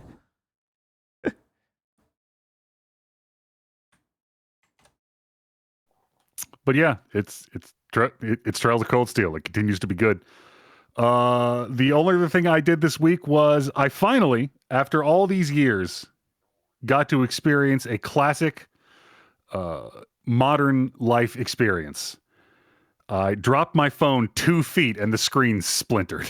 Like it literally fell off my couch and hit the floor and the screen finally cracked. Yeah. Yep. Woe is me. Oh well. It's still perfectly usable? Question mark? Oh yeah, no, like it functions. I can see through the cracks. It's fine. Yeah, no, mine's been shattered for, what are we on, 2 years? Something like that. Yeah, it's fine. I'm always a little scared because mine hasn't shattered, but I keep replacing the cover I have on it, the screen protector, because that keeps getting cracked in ways I don't understand how. I'll just pull it out of my pocket after doing nothing, and there'll be like a if you threw a ball bearing at a window. That's Jesus. People are asking. I know Aggro doesn't have an iPhone. I do. Mine's the iPhone 13 Pro Max. Aggro's Samsung? Yeah, I've got a Galaxy. Okay. I have the SE 2022. Oh yeah, I didn't write this in the news. Hey, you know how they were supposed to announce a new SE? Yeah. I take it that happened and everything's fine. Oh, they announced something in the slot of an SE. So for people who don't know, the whole point of the iPhone SE is that it was $399. Very affordable, very powerful phone. Mm-hmm. Then it was $429. Very powerful, very affordable phone. They didn't announce an SE this time. They announced the 16E, which is their budget version of the 16. Okay. Good news, it has an OLED. Bad news, it's still 60 hertz. Yeah. Bad news, it's $600. What? Yeah, enjoy killing your own. Every company is brain dead now. They think they have so much more leverage than they actually do. Yeah, we're in this point where it's like, yeah, nobody's upgrading these things anymore because you can't figure out how to make them better. Like, why would someone be motivated to get that? Yeah, why the fuck would I upgrade from my iPhone SE 2022? Like, how can you make it better? You can't. I genuinely don't know who they think this sells to and why they think this is compelling. I'm losing my mind. Bob, notice something about the back of this? Oh, yeah. Wow. Where's the camera? 1 second. I can't believe this. $600 and it has one lens? What? What a clown world. There's no wide angle. There's no zoom. Are you fucking serious? This must be wrong. That price cannot be correct. There is no way a human being said we're gonna win so hard. Yeah, no, it's $600. $599 US dollars has a single fucking camera lens on it. Why in the world? I don't know. What in the world were they thinking? It has the action button though. Oh, great. I've used that.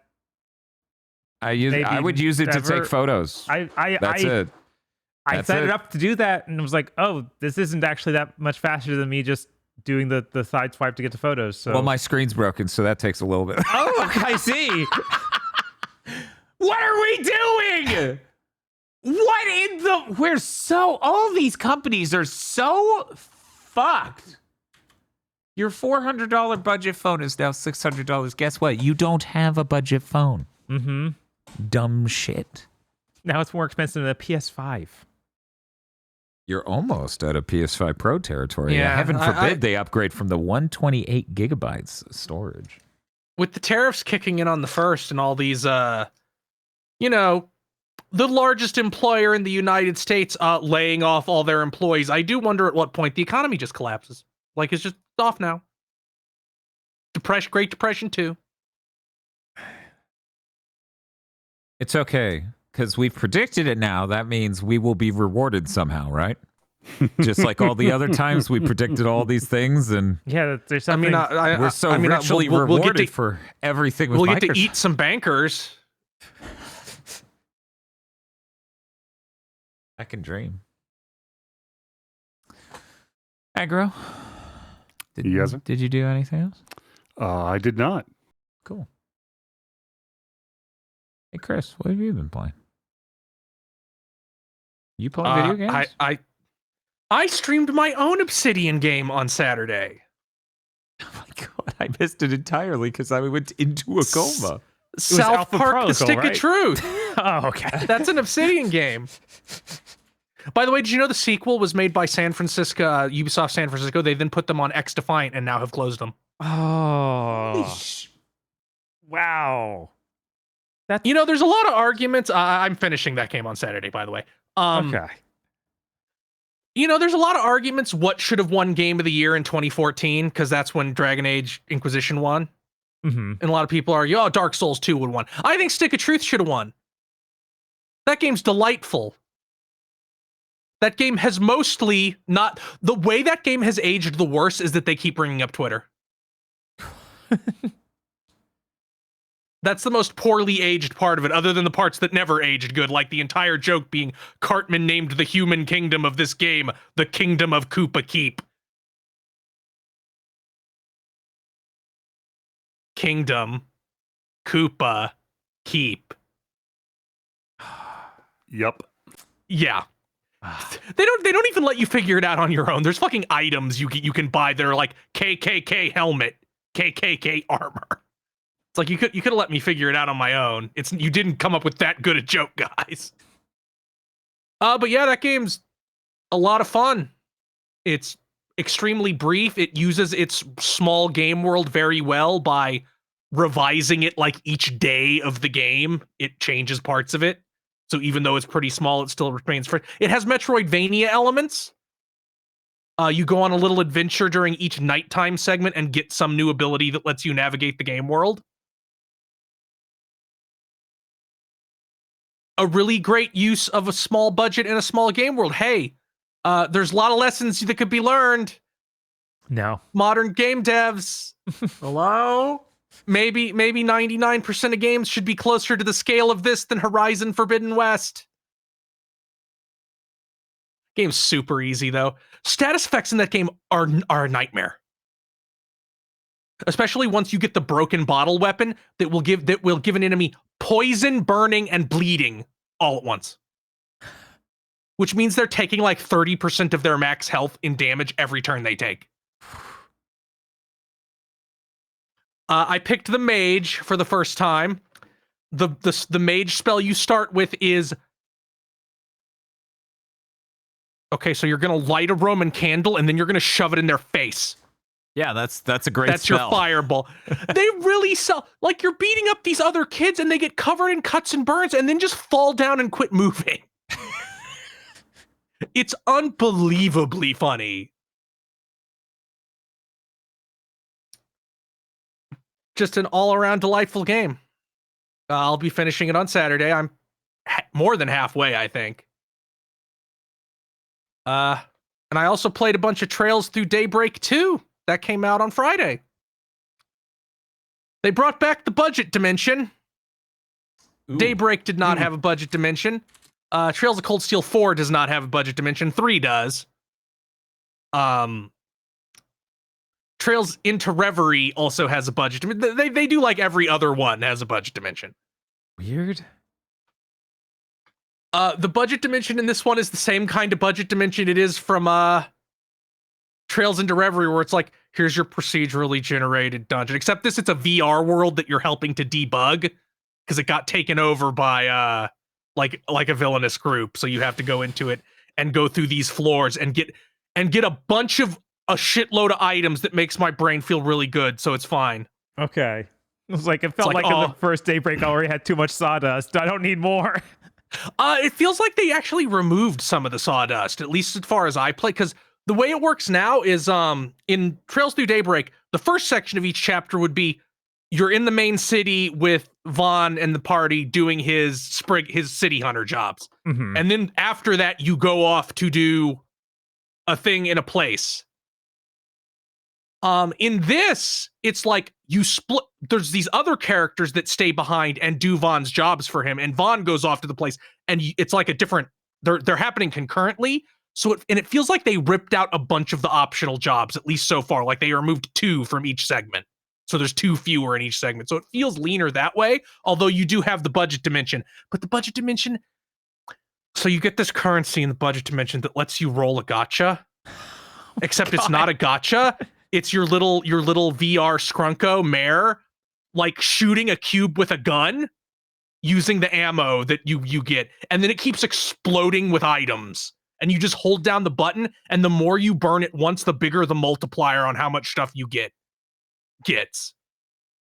And not only do you get the septum, the stuff you use to make materia, you also get costume pieces. So it also fixes the thing I had with Daybreak 1 where you don't get as many costume pieces. Now it feels like you get a bunch immediately. And they don't encourage you to grind in the budget dimension, but they let you. They'll even give you bonuses if you want. It's like, you're an insane person who cleared this floor 3 times when we only wanted you to do it once. You now get 50% more of the gacha currency permanently in that floor. Yes. They also added a weird little hacking mini game that you do to hack into special chests, which is like you navigate a virtual maze with the little twin-tailed Scrunko fairy character. And that's how you unlock these special chests. The primary antagonist of this game is a BlazBlue character. This isn't really a spoiler because it's in the prologue, and then it's stolen again for this. I don't think they stole this. I don't think Blaze Blue stole it for all of that. Actually, they probably did. I don't fucking know. Yeah, like every character is almost direct. in I don't know if it's in the third one or in the last one where Terumi gets the Susanoo O unit. And he's like crazy green Ripper modes, like the thing that Hakumen has. Mm-hmm. Well, the main villain of Daybreak 2 is that, but red.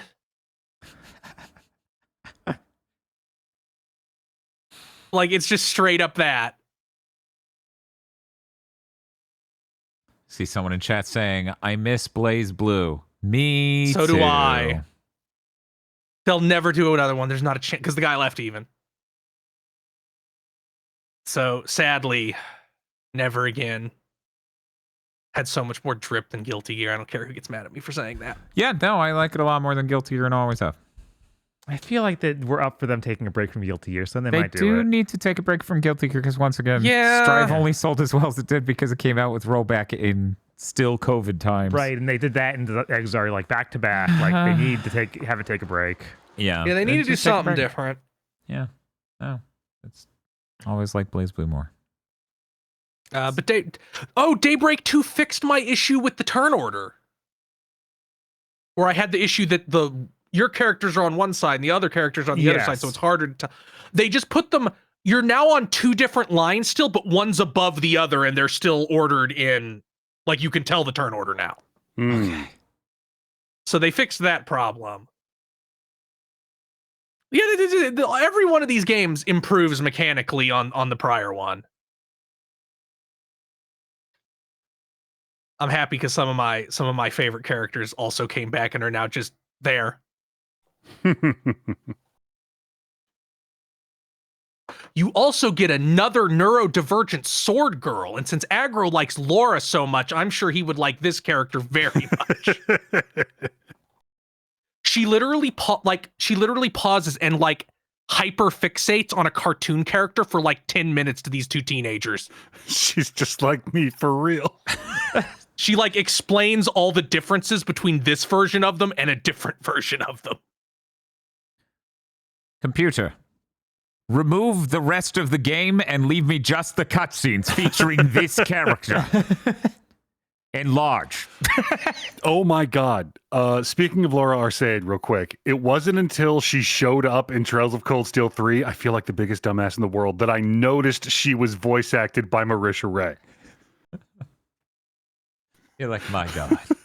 Like, I had an immediate flashback montage, like, oh my god, the whole time. That is extremely funny.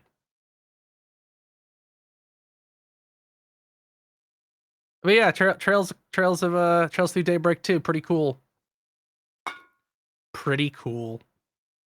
On Saturday, I'm finishing South Park, and next Saturday, March the 1st, it's going to be time for my yearly birthday donathon. Ooh. I have put this year's donathon goals. There actually is a wave 2 with much more expensive goals that, in case we get to that, but there's only like 2 or 3. Because there's stuff that it's like, these things are going to take like a shitload of time. You're not getting them for $300. But I will explain each one. Conquer, Live and Reloaded. That's the Xbox remake. Oh my god. Dan and Bob did the original. Oh my god. So I'm going to do the remake so you can see such things as what those flower titties you bounce on looked like on the Xbox. Wow. Barkley, Shut Up and Jam Gaiden. Unironically, one of the best RPGs released in 7th gen. Mega Man Legends Marathon, that it would be 1, 2, and Misadventures of Tron Bonne. I've never played that one. You're gonna get sounds. I have them all picked out already. There's some really good ones in there. Please don't make me regret this. The bounce sting will be 10,000 points minimum, so you can't just blow out my eardrums with that over and over and over and over and over again. How many channel points do I have on Chris's channel? I need to go check. The Punch Out Challenge. This is a thing I invented that I am going to encourage other streamers to do once I am done with it. I am going to play Punch-Out on NES, Super Punch-Out, and Punch-Out Wii, and keep track of my win-loss records. That means I am not allowed to restart the fight on Punch-Out Wii at all. If I get into a shitty situation, I have to fight my way out. And then based on my record at the end of this, which would be Punch-Out NES, Super Punch-Out, and the two main modes of Punch-Out, the thing where you lose 3 times and then it's over. We won't include that because that could go on potentially forever. And there needs to at least be a possibility for a perfect run, which comes out to I think that means there is something like 57, 58 fights total across those 3 games. That's a pretty good career. And then based on my record, I have to get art based on that record. Based on my performance. This is you. It's just a fucking cairnstone burial. Yeah, it might go that way. The last 4 guys in title defense mode in Punch-Out Wii are rough. Once you get to fucking Soda Popinski, shit gets hard.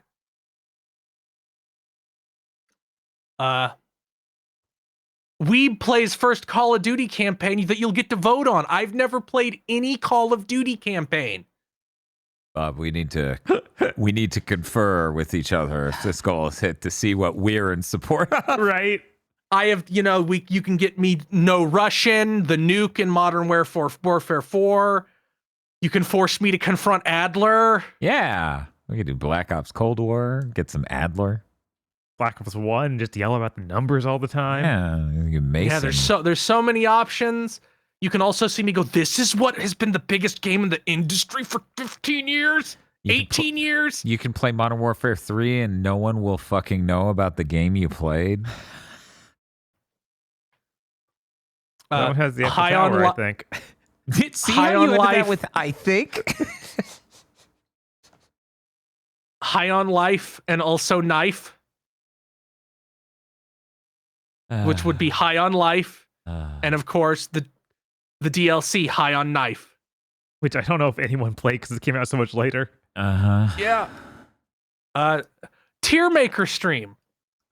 You can. I'll put up a Google Doc. You can submit your tier maker and what you want me specifically to rate, and I'll roll a random number generator and pick them for a 6-7 hour stream, and just go. I'm filtering do every single Pokemon requests for the record. Damn. You don't get to eat up 2 hours of that stream by smash or pass every Pokemon. Yeah, that'd be more than 2 hours, I think. Yes, Yeah, there's like 1,000 now. There's like 1,100, something like that. Redneck Rampage Rides Again, the sequel to Redneck Rampage. Jesus Christ. You didn't play that yet? No, I played the original. Yeah. And finally, much like last year had Pro Final Fantasy VIII, where I bust that game open, we will do it with Star Ocean 2R, game code provided by Square Enix. Everything about that game sounds made up. You will have to see the shit you can do in that game to understand that it's real. Why is there a picture of Jinkaria next to this? You will find out. Oh. Or if you listen to our Game of the Year podcast, you already know.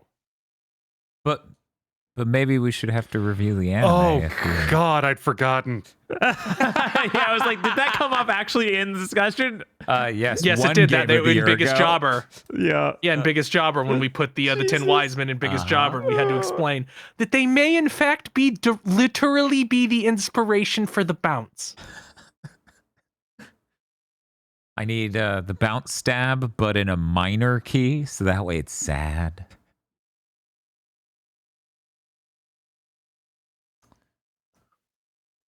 But yeah, that'll be a lot of fun. And what are you streaming this weekend? Yeah, I'm streaming South Park on Saturday.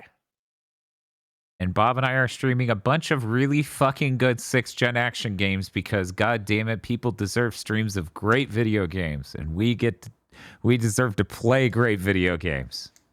Like Avowed.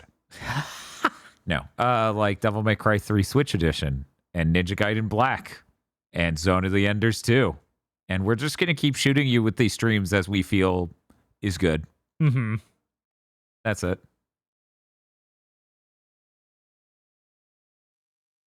Chat's asking where Vox went. I don't know.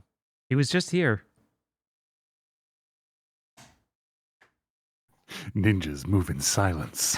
With their, what was it? Dark karate. Dark karate. God damn it. That is a phrase, man. Dark karate makes me want to try him. I didn't even play him. I played every other character. I was like, I don't need to play this. He's got dark karate. Yeah. You have to know I now. don't even know what dark karate is. You know who might know what dark karate is? The Podlords. Whoa. Oh, fuck.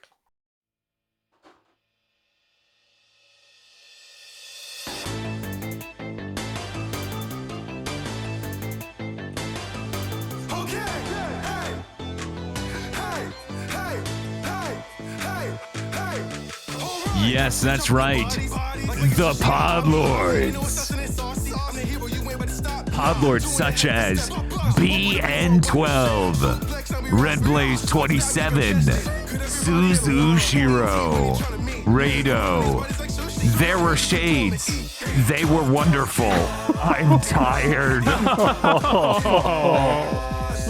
Don't give up hope. You have to see if they send you their stuff before they go out of business. This is a terrible prep speech. WTF, Spider-Man? Mr. I like spam. ReZero Season 3 returns. Time to find out if it was her plan. We're still doing this.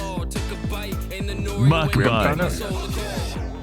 When Dan forgets the best line in Breakdown.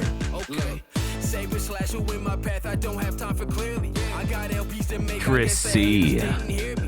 Store brand Juicifrost that honestly is better than the expensive one. Cooper Tank. Check out the demo for 100 Line Last Defense Academy. Do it for Darumi Amamiya. I think it's really funny that they show before the game starts, she's not in a fucking striped jail outfit. Somebody decided she needed to be in jail. Indigo Sykes. Me buying Final Fantasy pre-constructed decks for $70 a pop.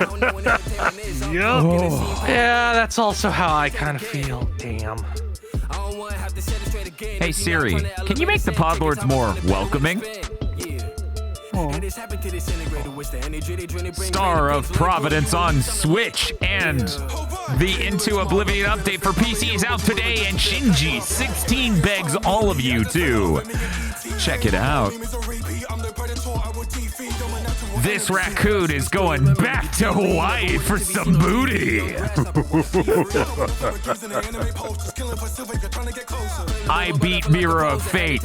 I finally know what the hell wolf doors mean. What do you mean they're like this? Yeah! Wolf doors. Man, Yeah, we were making that up. It's fucking you have to, hilarious. isn't Alucard Story 3? Yes? No, Trevor is Story 3 because it's completely pointless because the reveal is he becomes Alucard. Oh my god. You're spoiling it for everyone else joining this podcast. Yeah, everybody's really going to play a 15-hour-long cast. dog shit game. They're doing Find it. out. These freaks are doing it right now. Bob, as he is about to injure Big Think Dimension with his gift of prophecy. Oh,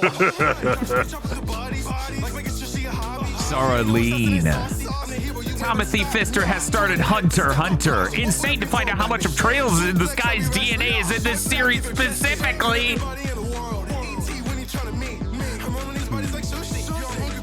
The Hard M. Hosting the flagship Monsters Until Wilds, here is Magnamolo the Malice Tiger Wyvern. That's a lot. that is a lot. Yup. Man, is that game next week? Oh my god. It's getting close.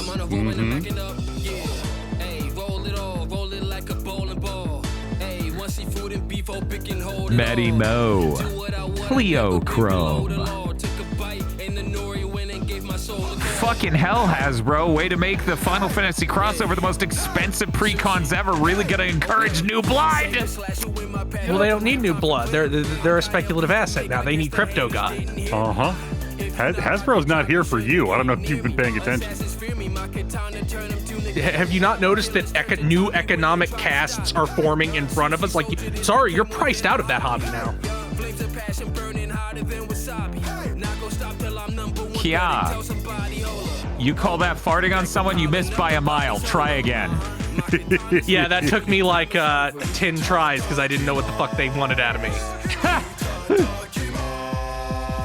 I was going to post more clown filth, but Yujiro about to do the deed with these two was too powerful.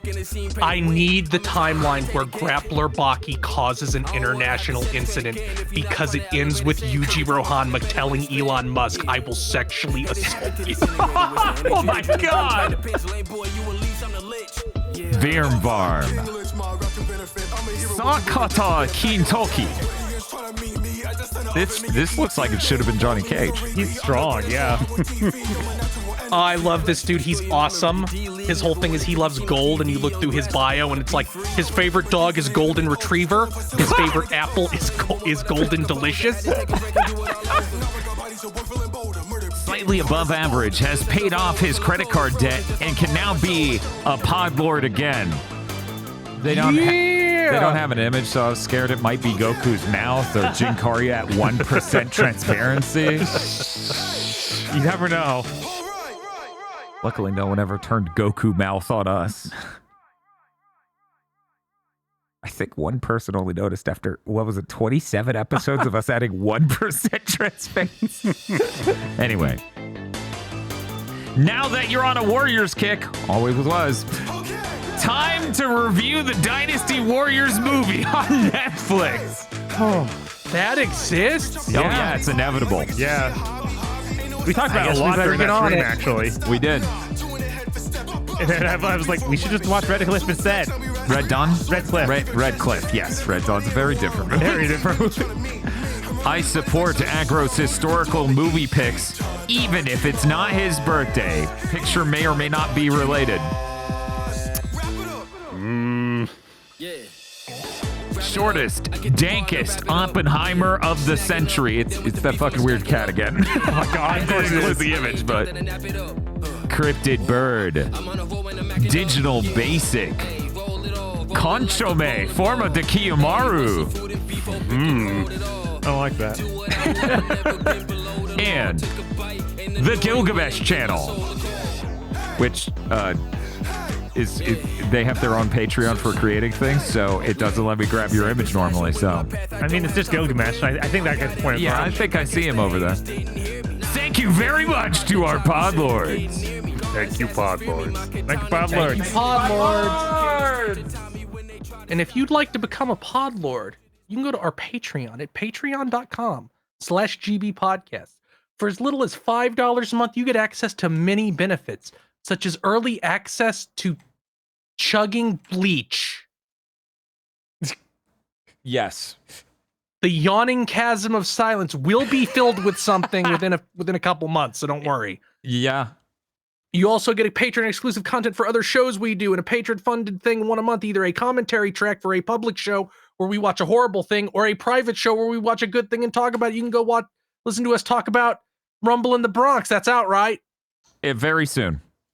Okay. And watch us talk about Rumble in the Bronx, a movie that I learned inspired the entire Yakuza franchise pretty much. A movie where Richard Epcar gets brutalized by a pipe wrench. Man, he sure gets brutalized in a lot of Jackie Chan movies. Wasn't he in Operation Condor too? Yes, I think he was, yeah. Huh. And he's also in that episode of Columbo, which I will bring up every time. Jackie Chan not in that episode of Columbo, just so we're clear. Unfair, man. unfortunate. An entire movie called Isolation 119. This is not a joke or a bit. $5 or more, and you get access to Isolation 119, a feature-length film featuring a man going on a trip to Thailand to solve the injuring of his brother and also get a tax write-off on his vacation to Thailand.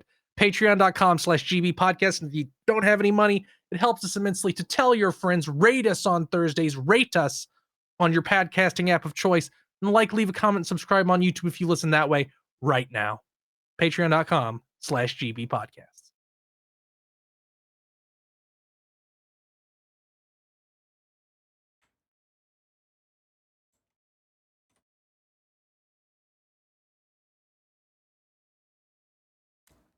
Let's do it.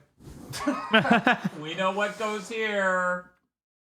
Oh, the fire. Where's the music? One moment.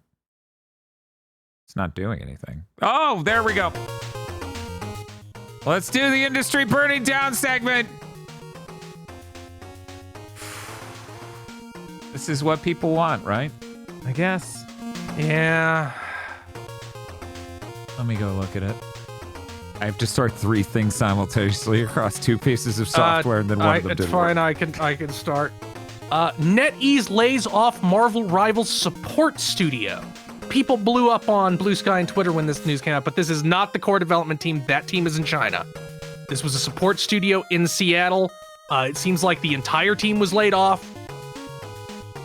Sucks. Yeah. I honestly wonder how much of this is these companies going, we better make as little of our shit exist in America as possible.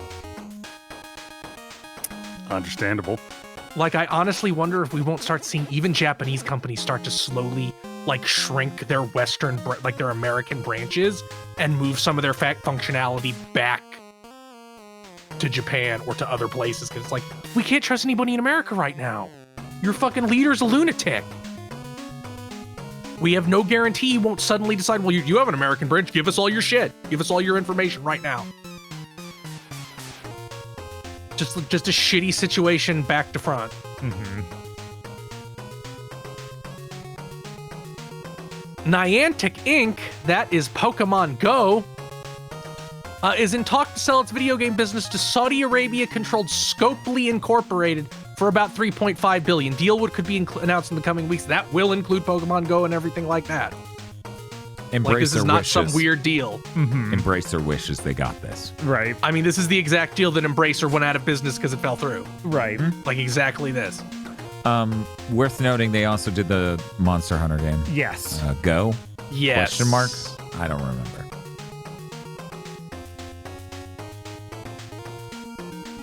Yeah, I think they got that, and then one other of those running at least.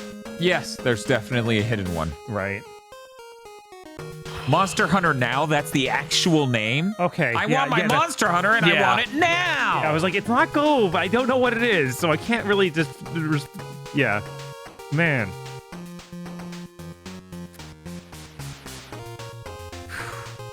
And this did not come in until earlier today, but apparently Striking Distance Studios, who made the Callisto Protocol, have had more layoffs. Of course.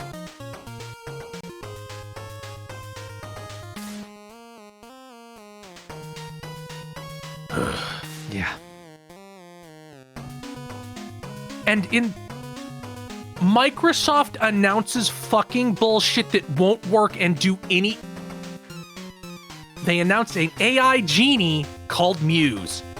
I reread this announcement a couple dozen times. I'm like, what are you saying this can actually do? And judging from what I read, they're not giving any specifics on what it could conceivably do about anything. It does games. Yeah. It's AI and and for the it does record- games. Money come in, please. And for the record, like, it seems like all they got it to do after training it on hundreds of thousands of hours of Bleeding Edge was it can kind of create Bleeding Edge at 180p at 10 frames a second. Yeah, I was gonna say it like the no frames per second. Yeah. Insane. But think about all the history that's been saved by doing this. Yes, they said this will help us get old games onto current hardware. And it's like, no, it fucking won't. Yeah, in what way? How? What are in you the way that if you have enough money, you're probably stupid enough to believe this. I'm so pissed off that what are the two big things, the two great hopes for Xbox? It was Xbox Portable, superior full back compatibility that they are allegedly working on. The Portable turned out to be a special version of Windows for portable PCs that other people make. And the continued back compat is this. So nothing. Yeah, nothing. Well, I mean, if you really want to get into it, they implied they would just put an emulator on the Xbox and you could insert a disc and it would work. That's what they actually Yeah, and that's now implied this. 2 years ago. And that's now this. No, this is just some other AI thing. Like, they just went But out if you and ever said bring a that up thing to Phil that had Spencer, no he'll point at backing this. at all in an interview. Just to be clear, we should crucify him for that and this as two separate things. Him going out and getting everyone's hopes up for a fucking emulator in the Xbox is something he should be shot for, and then this is something else he should be shot for. But if you called him on it, if any of these fucking limp dick Xbox podcasters who get him on even brought it up, he would point to this. Yeah. We've seen him do that before. They brought up like, hey Phil, you wore that Hexen shirt, and then they do it for him. It's like Doom: The Dark Ages is like Hexen, right? He's like, oh yeah, whatever. Stop fucking talking. Wow. How upsetting. Yeah. How stupid. Yeah, they and also, they had people from Ninja Theory on this, so it feels like this is the hole anybody who doesn't get laid off is going into when their Ninja game Theory doesn't was do good. great because that guy was like, "Yeah, we helped on this because we're in the same town, so we couldn't pretend we weren't getting their calls." And I mean, you can use this to make stuff. We're not gonna use it to make stuff, but yeah, no, literally, they just have the Ninja Theory guy on there to literally go, yeah, they asked us if we would let them train the AI on Bleeding Edge, and we went, sure. We're in the same town after all, so yeah, why don't we train it on, let's see, our least successful game somehow? Yeah, sure, do it.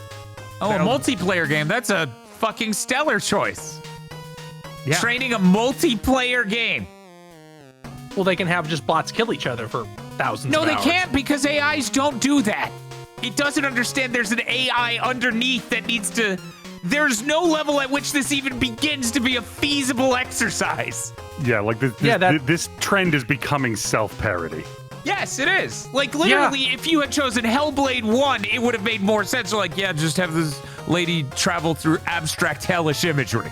I believe you could make an AI almost do something like that at 180p at 10 frames per second, and she could continue through this broken nightmare of fractal visions based on a fucked up AI. But this is like, it's a multiplayer shooter. I'm like, you don't even begin to understand. Yeah. There's Well, again, they're literally no not way. claiming this can actually do anything yet. And yet Like, they they claim have- it could do a lot of things. Like, it's going to be a great way to do game preservation. It'll help with ideation for game creation. I'm like, no. Well, we really needed more idea guys. yeah. Yeah. Imagine being a guy and not even having ideas. I guess it's easy to imagine that if you're an executive. It's like if Stoop Kid left his stoop. Like this is fundamentally, this appears to be the final evolution of this mindset. This is an extinction level idea. That they don't want your money. They want you out of the equation. They want to press a button to have a computer make a thing and some theoretical substrate of economics to activate and give them money. Yes. Well, it's people have already called them on it. It's like, this is just so investors don't think they're getting left behind on AI because there's a company, a new AI company has no product announced. Nobody knows what they're making. Raised $1 billion in venture capital, valued at $30 billion. Man. I don't think people understand the level of complete economic collapse this shit is going to cause in the tech space. Is just In like broken. Jesus. and like for no reason. They never had any products. They don't support any industries. No one's actual jobs are dependent on AI to work right now, except for people who went to college to make AIs. Yeah. It's like the biggest thing, the only AI product that can even remotely in this world or any other be called successful is ChatGPT, the one that's free and has a paid conversion rate of approximately 0. People won't pay for this shit. We are going on multiple years of these companies being like, well, eventually someone will pay for it. And it's like, no, they won't. That one guy on Digital Foundry actually has a pro membership and talked about it this last week. What? Gross. Sucker. I was actually amazed. I'm like, I didn't know anyone bought those. I had no idea. Good. I had no idea anyone bought those. Good, because did you know that every single one of these things loses money on their actual paid users. That's not surprising. They're losing money no matter. Because if you which pay way. money, you're a power user. Which means you use way more resources than you're giving them. Isn't the Pro membership the one that's like $250 a month? No comment. What? I think less of Digital Foundry for having that guy on. Yeah. I was floored when that segment came up. I'm like, I didn't know anyone had one of those. I didn't know anyone in the world. $250. I thought this was a theoretical service. I am grateful that this is continuing the spell of breaking Phil Spencer's mind control. Nobody responded positively to this. Nobody. And some journalists who posted about it turned off their replies and quotes to keep people from saying, why are you just reporting this like it's real? Yeah, Tom Warren, yeah. He literally made it so the only people who could reply was, what was it? It was people who followed him and Microsoft? What? It was very funny. I think he turned them off entirely later. No, because I looked into it hours after the fact. Because somebody popped up who's like, I can reply. And I'm like, what the hell do you mean you can reply? And then we all went to look at it and it literally said, these groups can reply. And I'm like, Microsoft. What? Awesome. How pitiful. Man. Yup. Yep. Yeah. Yeah, I'm getting us out of this. We're just, go away, Robot Devil. We're tired of your shit, Robot Devil. Oh, man. Yeah. Oh, man. Not that some of the other news we have is better. I find the news I wanted to cover that was kind of related to the thing we were talking about earlier, very funny. So I think it's better. I assume everyone will walk away with. This was great. Thank you, Dan, for bringing this in. So on LinkedIn, there was a post by the former Amazon VP of Prime Gaming. This is them talking about their initiatives into gaming. And it was very funny because they're like, at every step of the way, you hear how they just go, we were certain we had this because we're such a big company and Steam is so small. Oh my God. Mm-hmm. First way we tried was through acquisition. We bought Reflexive Entertainment and tried to scale it. It went nowhere. Then we bought Twitch. We created our own PC game store. Our assumption was gamers would naturally buy from us because they were already using Twitch. Wrong. Finally, we built Luda, a gaming streaming service that let people play without a high-end PC around the same time. Google tried the same thing with Stadia. Neither gained significant traction. The whole time, Steam dominated despite being a relatively small company.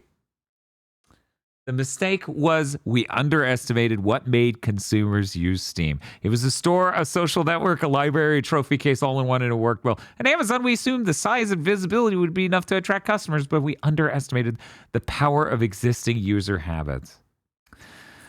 Hey, dude, maybe, and just maybe, you should offer any reason at all ever. Yeah. And the reason was they were a big company.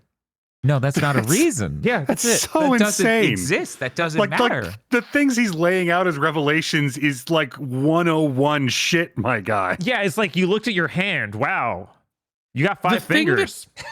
Crazy, man. The thing that really kills me about this is it feels like he still does not correctly identify why this didn't work out. Yeah, because it's just a bunch of nonsense. But like, well, we didn't listen. It's like, my guy, you're competing with one of the most together platforms on the market. Yeah. There's no amount of listening that is going to close that gap. You have to provide something of value that Steam does not. Right. You need to compete. Being in the same room as an athlete is not competing. We Disrupt? are supposed to have competition. No. You're supposed to compete. Like that's supposed to be the cornerstone of our entire economic model is that all these fucks are supposed to compete. They again, as we talked about earlier, completely failed at marketing. I didn't know I could buy things on Twitch. I didn't know I could buy video games there. It's like they had a store? I think they were like, we have Twitch and we launched a store. I don't even think so, they yeah. integrated them tightly Oh, enough yeah. to make that obvious. I They're believe that. stupid. Yeah. I think I got like free games up in my Twitch notifs like once. Oh yeah, I get free games like every month. I don't even bother redeeming them anymore because like who cares? But like, guys, the only Steam has like two problems. One problem is they get extremely weird about visual novels, which is, to be like completely honest, not a problem for 99.9% of people. Mm-hmm. Fact. Two, they take too much of a cut from developers, I feel. I mean, they could How- definitely take less, so that's Yeah, they correct. could- You can't make, how do you make a storefront better than Steam? How do you make a platform better than Steam? You can't. I can't even think of a way Steam could definitively improve their platform, and I've been thinking about it for hours. I'm going to be honest. Steam is a clunky fucking piece of shit web browser store. You can make bespoke software that is better than Steam. The problem is you need to make all the functionality work, and then you need to, because no one fucking cares about how elegant your solution is in 2025. No one gives a fuck. You have to compete in ways anyone gives a shit about. You need to do all of that. Instead, But we like- have Epic over here with somehow something that makes the fucking Steam store look like a drag race monster. Because their thing's such a clunky, broken piece of shit. But Doesn't even Steam has understand the- a fucking shopping cart. Steam has the fastest content delivery in the industry with Yes. their download speeds. Uh-huh. They have the Steam forums for each game. Yeah. They have a community hub for each game. Mm-hmm. They have a great refund policy. Yep. Better than anyone in the industry. Mhm. Yeah. How do you cannot compete with them by just straightforwardly trying to be Steam? You know who the biggest competitor to Steam is? Good Old Games. You know why? Because they sell shit you can't get on Steam. They made their focus something else that isn't Steam's focus and offer something different and aren't trying to be, well, you use us instead of Steam. And it's like, no, you've already failed. You have failed from point one. And we need to be clear. No one is trying to be Steam. They didn't try. Yeah. No one It's- made the full feature set of Steam even once. No one else. It's not Sony, not Microsoft, not Nintendo. None of these fucking other PC stores, none of them tried to be Steam. They showed up in a fucking room, did nothing, and went, I'm a nice guy. Why do they like me? Yeah, and it's like you have to offer something different. And if you do that through artificial exclusivity, like Epic Game Store did, all that happens is everybody hates you. Mm-hmm. I mean, another element of this is, do we know that would have been the case if they made Steam? If Epic was anywhere near parity with Steam? No, probably We not, ju- because they weren't even forgetting just like the technical features of the platform. They didn't go out and try to get games. You couldn't buy big games on Steam. You can't buy a on Epic Game Store. You can't buy a Resident Evil on Epic Game Store. Those aren't popular games. It's fucking insane. Like, they didn't try at all. No one is legitimately trying. And these are trillion-dollar companies. Mm-hmm. They can try. They could. They could have, but they didn't because they felt like they didn't have to, because every corporation in America since COVID has absolutely been convinced they do not need to earn your business ever again. And maybe the reason everything is on fire is because they're learning very harshly that most things people can do without if you treat them too badly. Yeah. Like even fast food has started to learn that, like, oh shit, we started gouging people and people quit eating out. Uh-huh. Yeah, stock market's currently valued at over twice the GDP. We are about to rubber band snap like a motherfucker, and you're not going to have revenue streams anymore. But another thing is, and this is lesser, but like broadly, gaming consumers are more tuned in and alert than consumers in other industries. This means that if you're just a giant corporation that tries to strong arm their way into a space, you get viewed like a carpetbagger. Yeah, no, you don't get Like, good vibes people at are all. You didn't inherently- create anything. You're just a trillion-dollar company who's like, People I are want this inherently business. distrustful, if not outright hostile towards you. Uh-huh. And rightfully so. Yeah. Which is why I've always found it completely strange that people are like, Xbox is so heckin' poggers. Like, the 360 generation really did get a shitload of people into thinking Sony's corporate, Xbox is really cool. And I'm like, bro, What? What? Is that the people who made spreadsheet software and Windows? No, but he wore a T-shirt and got a tattoo. You're right. We Okay. didn't even bring this up, but like Steam has been investing in Proton, which will make them money long term, but it's like nobody's doing anything comparable to that when they open these stores. Yeah, and that's Like an order Steam of is doing things magnitude. that is improving the space.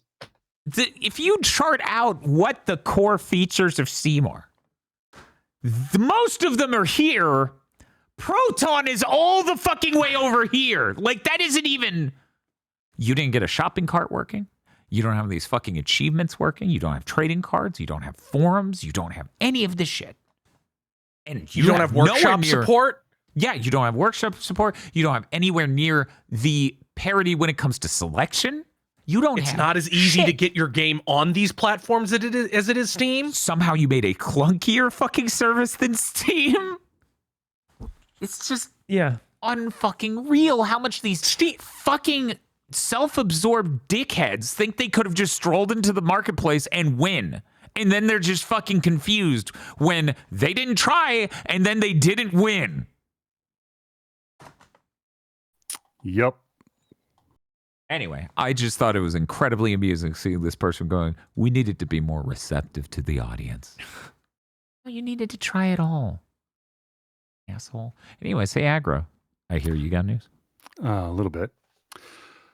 Annapurna Interactive, who I guess have hired some new people after all of their staff just fucked off, has announced a showcase for the 24th. That's this Monday at noon Eastern.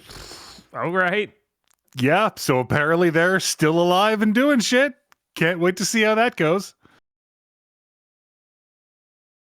Okay. Yeah. That's going to be fascinating. Yeah. That's, Yeah. I bet it's going to be Yeah. like 5 minutes or something. Actually, did they say how long it'll be? I didn't see anything that gave a length, no. Okay. All right. So, do you guys remember Christopher Barrett?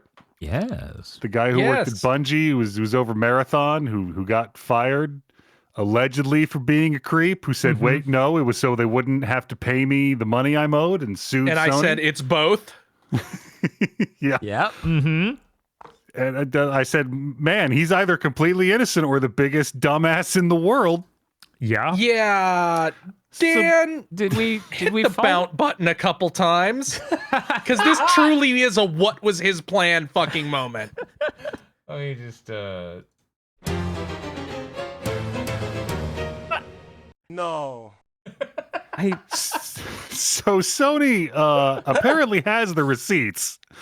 They filed a document with the court that contains some of these texts, and They're bad. Yeah, yeah, they're bad. it's some creepy, scummy shit. Now, brilliantly, Wait, they're available No, to you read. can just read them. oh yeah, you can go Yeah, find you them. can read them. Oh no, I shouldn't do that. like- I shouldn't It's do some that. strong loser energy. It was so funny when this came out. I saw Jason Schreier tweeting. I was like, "Yeah, I don't know. I assumed they would release these texts because Yeah. I'd seen them already." Yeah, he was like, when I did my article on this stuff, I had seen them, and like it was Like, obvious. I'm surprised he sued. I was like, all they'll do is just release them, and then they just released them. Oh no, he had a plan. His lawyer's defense is basically, look, everybody at Bungie was that creepy.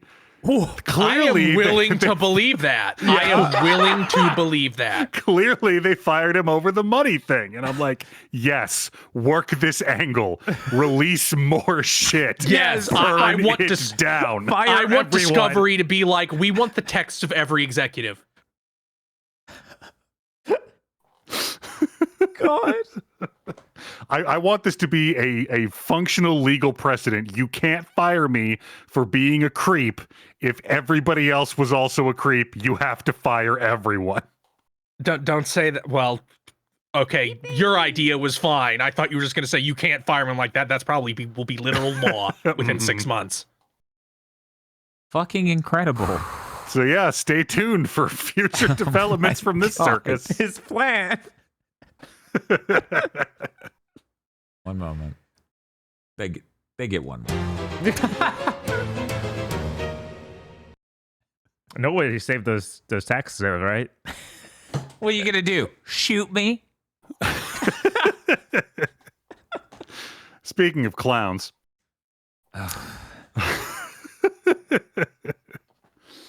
Oh, God. Hang on a second. What is this guy's name? I'm gonna look him up. Ryan Cohen, I think. That's it. Ryan Cohen. I thought I put it in my notes. I've got a picture of him in the Big Thing channel, Dan, if you want to throw that up. Yeah, 1 second. Let me get that file put up on the screen. Yeah, okay. GameStop is looking to sell off all of its stores in Canada and in France. Cohen made a post on shitty Nazi social media site X. Email m&agamestop.com if you're interested in buying GameStop Canada or Micromedia France. High taxes, liberalism, socialism, progressivism, wokeness, and DEI included at no additional cost if you buy today. It's so funny because there's clearly a genre of these executives that have just rolled that shit into their normal buzzword salad. Because I actually did go and peek through Twitter a little bit. And it's like even dumb right-wing guys are like, this is incoherent. What the fuck is he talking about? Yeah, no, he's like, yeah, bro. That's why GameStop's failing. It's because of that. You unmitigated jackass. I saw some people excited that, maybe EP Games will come back because that was a Canada exclusive. Jesus Christ. Man, these are the people who make millions of dollars. Yeah, it seems like every single CEO is actually just complete an idiot. Like, wow. Capitalism is a pure meritocracy. It sure fucking is. Hey Bob, let's go to your news. Sure. I'm tired of this aggro news. There was a fighting game Evo event this weekend, like the Evo Awards or something. Oh yeah, the Evo Awards, yeah. Bunch of fighting game stuff got announced. So we know the next season of characters for Grand Blue versus Rising. The first one's actually out very soon, February 26th. It's Sandolphin, Sandolphin, who is also playable in Relink, I believe. He was added later. Mm-hmm. So he's pretty cool. And then we're going to get characters all the way up through early 2026. So we announced 4 more. In spring, there's Galleon. In summer, there's Wilness. In fall, there's Meg. And then in early 2026 is Ilsa. Yeah. I never know if those are L's or I's. Well, I mean, if you think about it, the first letter has to be capitalized, Right. and the second letter wouldn't be capitalized. So that's why you got to. I really wish the devil would rise out of hell and take sans serif fonts back with him. Yes. Yeah. Agreed. Those characters look pretty cool. It's censorship that Wilness isn't allowed to have his entire ass out like he is in some of his mobile game art. I'm just saying, PC version might solve some things. Now, sometimes they do the alternate costume you get for beating the game. Like I believe Zed got one of those. Cool. So you might, Maybe. or maybe they'll sell it to you later because that sounds way more likely with that. It's like, yeah, no, the swimming version of him. That's how a lot of it goes. Like the Marvel Rivals design for Blade leaked, and a lot of people are like, that doesn't seem very good. And then it's like, there will also be a movie version.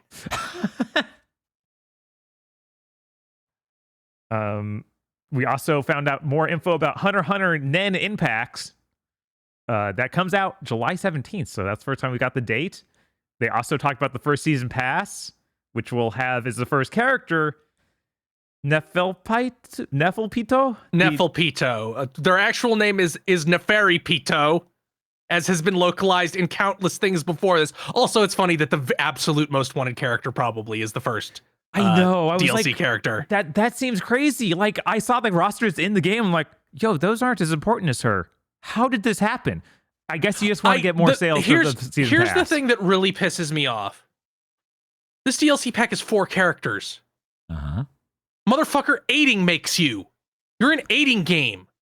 Yeah. A cheap-looking aiding game. Why are you 4 characters of passes? Even these low-fidelity games are now like, well, Street Fighter and these other games are only 4 now because they're so high fidelity. It's like, yeah, you're not. You, Hunter x Hunter Nin Impact, are not a high-fidelity game. Why is your character pass also 4?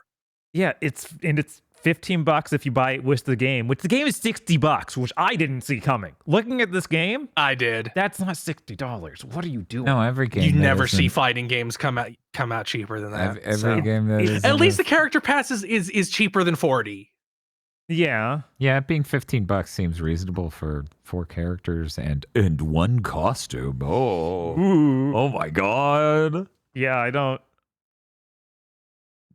Me Guys, neither. Look at your game. It's a $50 game. I'm sorry, it's not. It's Yeah, not a it $50 game. is. Well, the extra $10 is because it's Hunter x Hunter. I mean, I will probably wait until it's on sale a little bit, but I do intend to play it. Do we know the entire base roster? Is Knuckle in it? I don't know. I think that they've announced everybody now, but I'm not sure. Did they chat? Did they announce Knuckle? They announced the Knuckle- big guy with the big pipe. Is that People are saying Yeah, they no. announced Moral Macernassi. That's the dude with the giant pipe. Everyone is saying no. Knuckle is not in. No, that's a shame. I really want. Knuckle is the guy who he uses the stand that gives you a compounding interest loan, Yes. Oh. and when the number gets too high, all your superpowers turn off. Hunter x Hunter's Interesting. maybe not ideal for a fighting game, No, but it's that's interesting. It's actually it's- perfect for I mean, $60 he fighting uses that game. Knuckle uses that in conjunction with beating your ass. Right. We also, during this event, got the Fatal Fury City of the Wolves season pass that was leaked a few days ago. That's actually officially announced here. So it will be, as we saw before, Andy Bogard, Street Fighter Ken, Joe Higashi, Street Fighter Chun-Li, and Mr. Big. I've noticed that's 5 characters in a much better looking game. It's almost like a season pass should be 5 characters if your game looks like this. I think it's like I feel like if unless you're Street Fighter or Mortal Kombat, I feel like or Tekken, I feel like your pass should be 6, Mm-hmm. and then it comes out every 2 months for a year.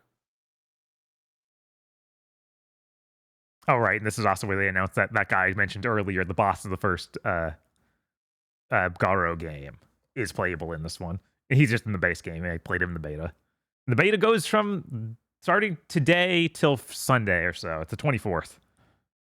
Yeah, That's so cool. that would be Monday, Okay. I think. 21, 22. Yeah. And that was everything for the Evo news. Unfortunately, I have some other news here. Got some Nintendo related news. The gold point system is deactivating on March 24th. Your current points you already have won't disappear. Those don't expire until a year after you originally got them, just like always. But you will not get any new points. And these, for people who don't remember, you just buy any game online on the Switch and you get gold points, and you can redeem those for actual money off other games. Yeah, and you get that when you buy a physical copy too. You just have Yes. to register the game card. Mm-hmm. And they just decided, nah, that system's not, we're not going to do that anymore. I assume they're starting a new one. No, I, no, they did that They've because always they did this because the Wii U bombed. They were scared about the Switch. They didn't know what they were sleeping on because this was technology they had to engineer into the game cartridges.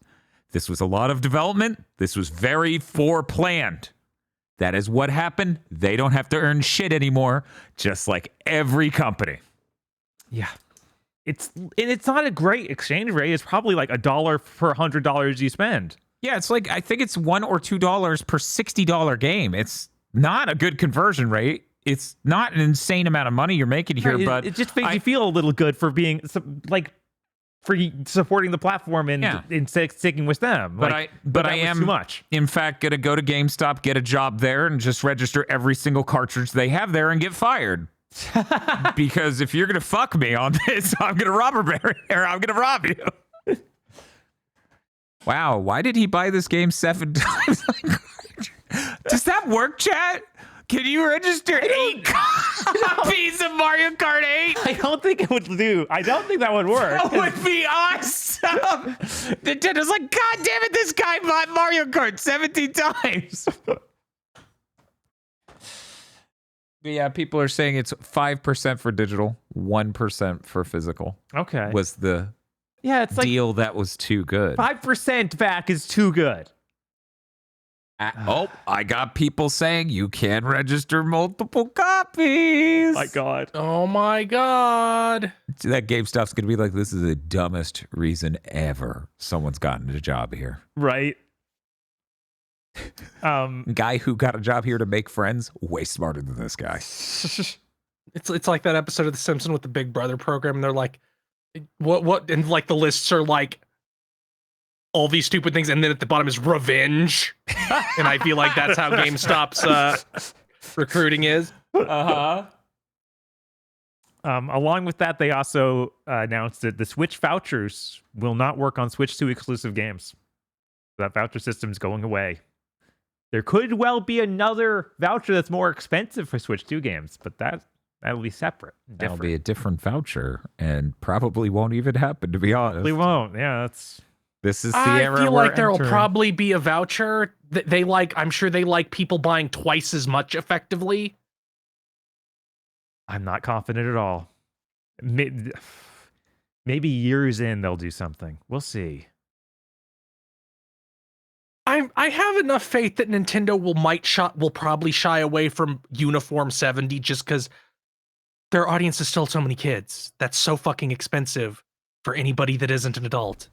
It's possible that they are sticking with 60 and then just got rid of the vouchers because they don't want to deal with that Entirely anymore. possible. Yeah. Like they don't want to give you that good deal. Uh-huh. Or again, like I said, there might just be some other quirky thing that replaces both of these. What if They have to. I feel like there would be triple voucher. something. I feel like there has to be something that they do to try and like boost up. Like, here's our new features for the store. Like, I feel like that will be part of the Switch 2 reveal. I certainly hope, but I can't have any faith in that. No, that's, Yeah. they just made one of the best performing consoles of all time. It's time for them to stop trying. Right. Even though they should be a little scared. But no. But yeah, no, I think hopefully they've had too many incidents of most successful thing of all time, followed by very much not. They have to be a little scared. No, they only have one instance of that, and that was the Wii to the Wii U. So they're like, well, that Wii U was the real fuck up. Everything else was just a downward slope. I'd say the DS Lite to the 3DS that's a 40 million sales That difference. was another one where they really screwed up. And Super Nintendo to the N64. No, that's was actually another. That's just a slope. The NES to the That's SNES like half. Dude, have you seen NES to SNES? Like, even that's millions less. Like, it was just downward trend. I'm just hoping like they're them seeing, oh, this can go down very drastically. Yeah, they At should be least scared. gives them the and fear of God. I agree that they should be scared and they should be concerned and they shouldn't cut off these programs, but I will be shocked if they announce a new voucher program. I will be delighted. And I don't expect it. I also don't expect every game they turn out to be $70. Mm-hmm. I expect there will be Animal Crossing Happy Home Designer. But real Animal Crossing 2. 70. Yes, Of course. of course. Because just like COVID, it'll sell a billion copies, right? Right? I'm not even sure if Animal Crossing will. Like, I'm not sure how much they'll do it because I feel like we're now far enough out that it looks like that Tears of the Kingdom will not sell as much as Breath of the Wild. Lifetime. So I'm wondering if they might not look at that and be like, that's our $170 game, and it seems like it actually did impact its sales negatively. Like, But at the same time, they'd be like, that $10 extra. right? Mm-hmm. It's like, did it make? But if enough that more? cost 5-6 million sales, that's still less. Well, that depends. Like, what's mean, a 5-6 down from, right? Because Yeah, I guess you that's, I raised guess the we'll have price to by see. sixth. It's only been 2 years, so I guess we need 5 more to see what their sales of both are at that point.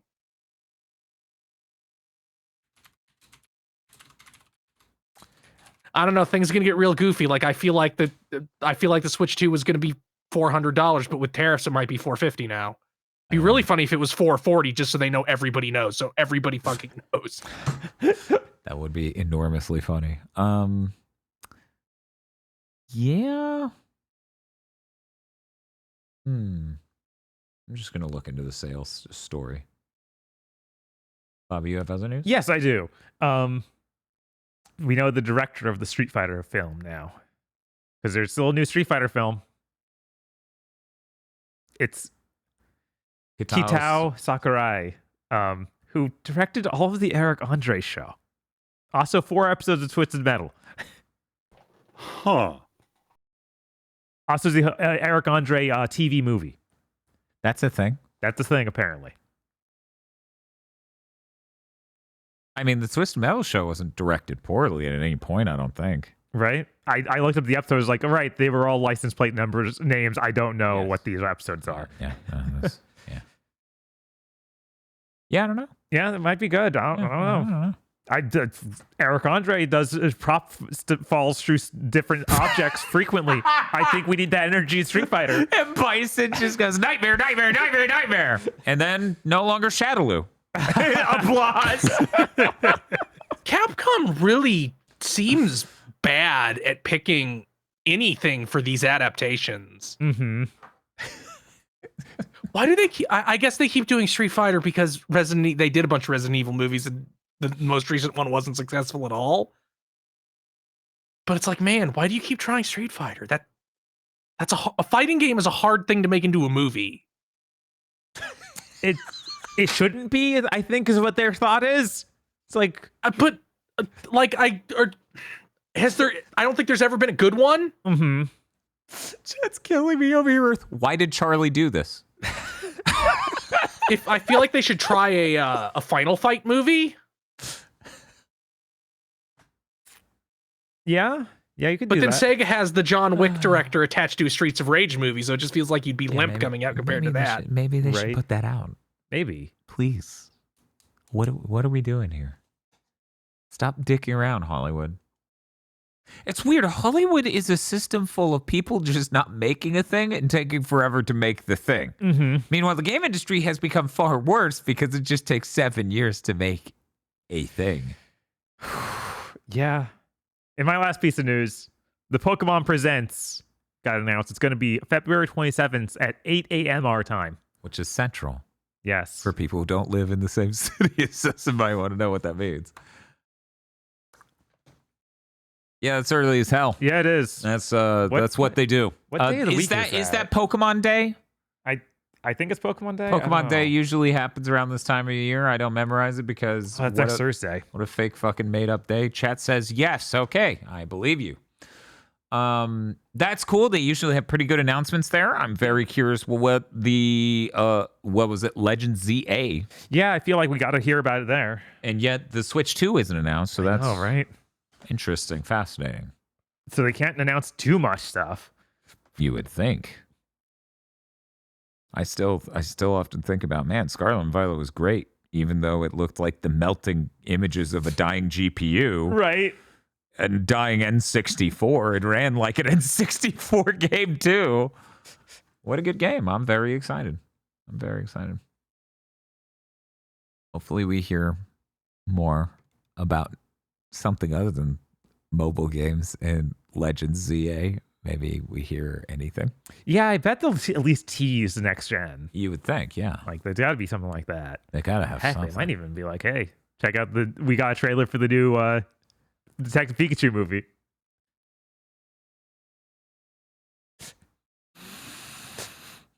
Now it's Danny DeVito. Finally. We figured it out. Let's move on over to Chris news. Question mark. Hey Chris, do you have Chris news? Yes. So this isn't directly news, but it pissed me off.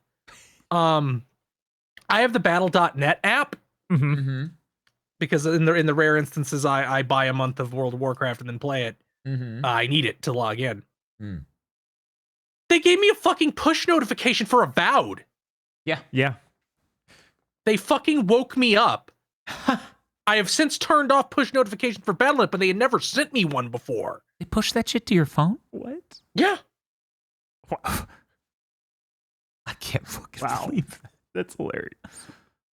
Between this and every Borderlands game now popping up with a full screen ad for some other Borderlands shit, I'm starting to get mad. Mm-hmm.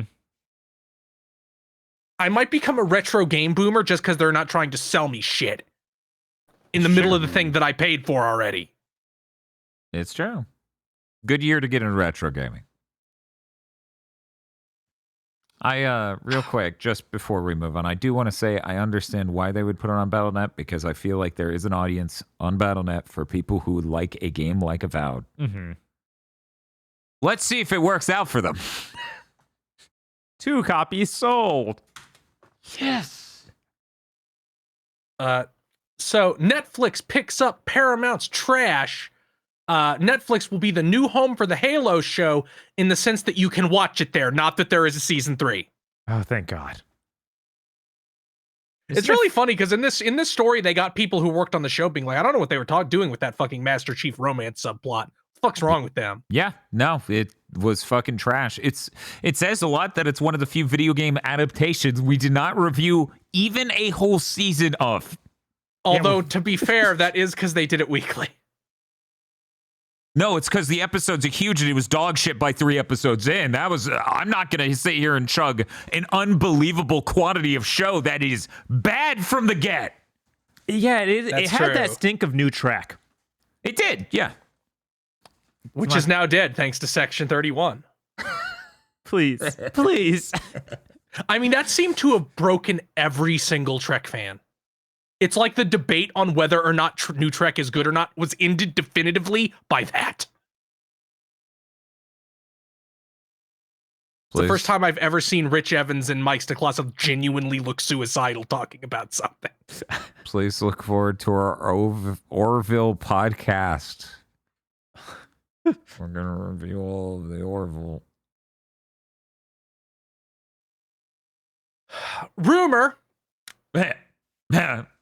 Fair Games has been pushed to 2026. You should push it into the fucking dumpster. You should. Yeah, man. 2026? This game was supposed to come out, what, 2024? Three, yeah. At one point it was yeah. late 2023. Yeah, it was supposed to be. Like it's obviously a disaster. You don't know what it's supposed to be. Just cancel it. Jim's not around. You're safe. Yeah. Shoot in the head, I start will be a normal game. I will be shocked if it isn't canceled. I really will. Yeah, it does seem like modern Sony is just going around canceling these. Once again, modern Sony is like the black lady in the whitest kids you know skit. Yes. Just ends up on the scene going, oh, hell no. Like, it's just not putting up with this shit. Fucking very upset what's been going on in this kitchen. So this is a rumor, but it was pseudo-confirmed by Jason Schreier, so I'm going to just fucking treat it as real. This was about a story about, like, Nobody at Ghost Story, the studio that is making Judas, still being there. Yeah, the original 15 developers who founded the studio, they're gone. Somebody in the replies is like, but Judas is hitting 2025, right? And Jason Schreier just responded, ha ha. At what point do you think that Take-Two is just like, can it? Take-Two will have someone else come in. And finish it. And they will finish it. But, like, just ship this piece of This is my Fable. Yeah. This is my Fable. We're like, just fucking ship it. all this shit for a game about how cancel culture's bad. I hate you so much. Did you know that within the past month, Levine did a interview where he bemoaned how political people thought the BioShock games were? Eat shit. In the past month. Oh, come on, dude. Oh my God. Nobody cares about what he says, so nobody cared about it.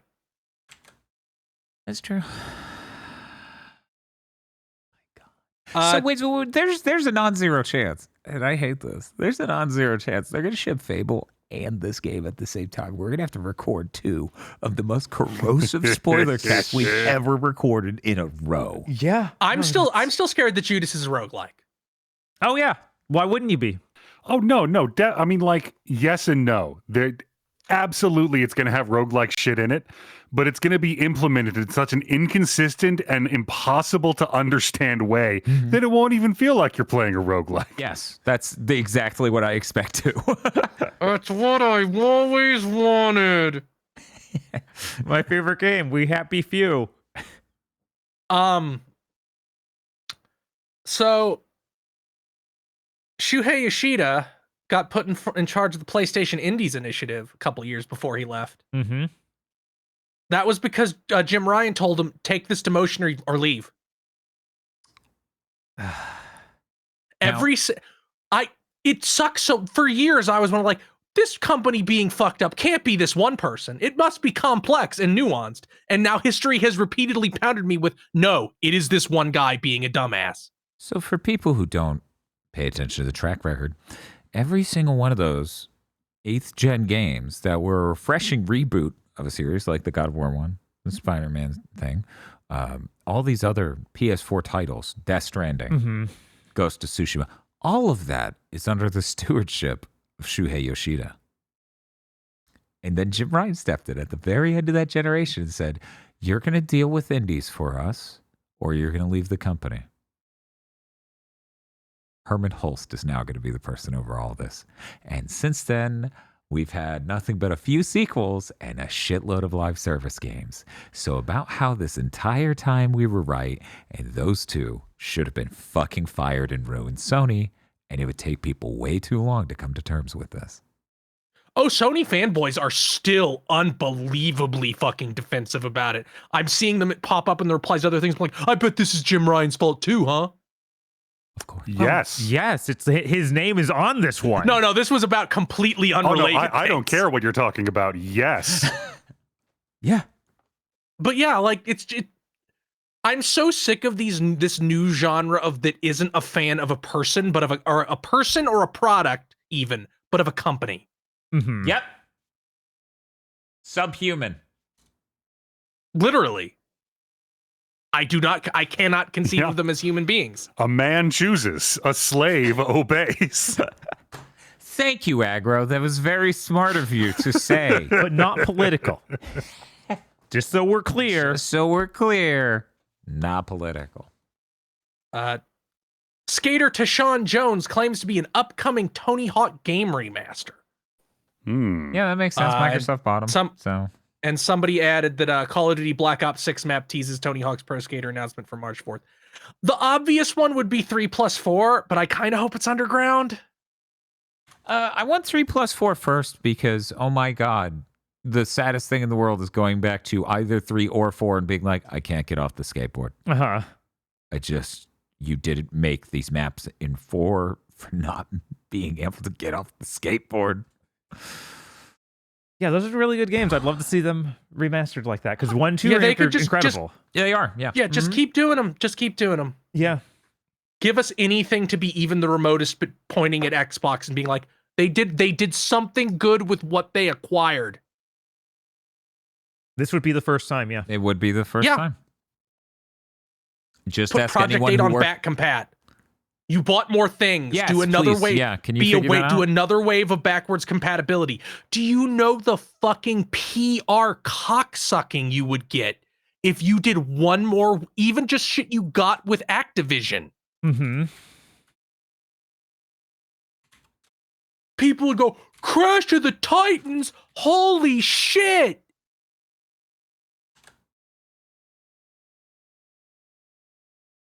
Fucking make it. Yeah, I'm so fucking tired. No, they're on it. They're spinning up that large language model and pretending it can do that as we fucking speak. Christ. Machine learning cannot understand how sick skateboarding is. We all know this. ChatGPT will tell you it understands how sick skateboarding is. It is lying to you. Liar. This is relatively minor to the other dumb Phil Spencer shit this week, but he flat out said, Xbox showcases are just going to tell you the other platform shit is coming out on from now on. Yeah, they did that with that latest one, so I'm not surprised. Yeah, no, Yep, they're a publisher now. You're a publisher. You're a multi-platform publisher. Stop pretending. Yeah. Then Xbox Mikey is not a Barra console. went. Then Mikey Barra went on a really bizarre tangent about how people should stop acting like it's a big deal Xbox isn't a console anymore, and then said Microsoft should cut a deal with Sony and Microsoft to transfer all your game licenses over to those other platforms. And I'm like, Microsoft needs those people for rent, my man.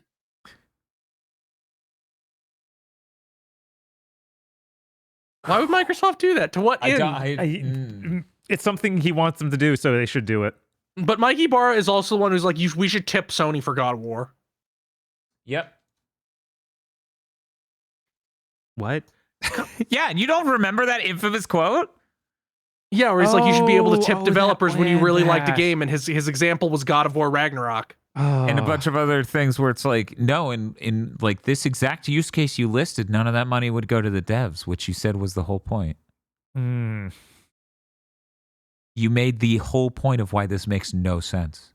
In your proposal, you listed a developer where none of the money would actually go to the dev for reasons.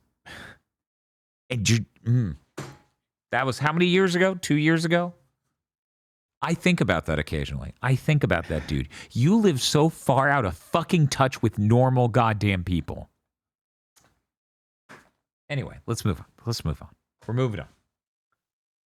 2D action RPG Samurai Pizza Cats Blast from the Past announced for all major platforms. It seems to be armchair devs. What's going on? What? Right? It seems to be very Goemon-esque in that it shows like 2D action levels, but also kind of like vaguely Zelda-esque levels, sort of like Goemon. Mm-hmm. All this animation is hand-drawn on paper. Like they're doing the Cuphead thing. Oh. Mhm. It had an animation with this reveal trail. They seem to have gotten all the original voice actors back. I'm surprised they're Crazy. alive. Well, one of them Or plays at least Liquid some of them. Snake. Oh my god. For certain, that guy has to be in that cast. It looks very nice. I can't tell from the footage that we've got if it will play nice, but we've seen there's like equips that are different characters from the show that you can call in to do attacks. Like it seems very high effort. To be fucking frank, it seems more high effort than the entire show it's based on. That's crazy. Yeah. Like it's like the show notorious for the fact that there's a weird line that makes no sense in the opening because the guy who sang it was tanked and we didn't do a second take. Oh my god. God. Children's media used to be so much better. We used to be a country. It's almost like giant corporations ruined every single thing. Yeah. Wait, are you about to say you've never seen this, Bob? No, I've never actually seen. I've heard of it, of boomers. course. We boomers. We boomers. Well, I hope you're all excited for the upcoming Wii Boomers, and when this game comes out, the spoiler cats.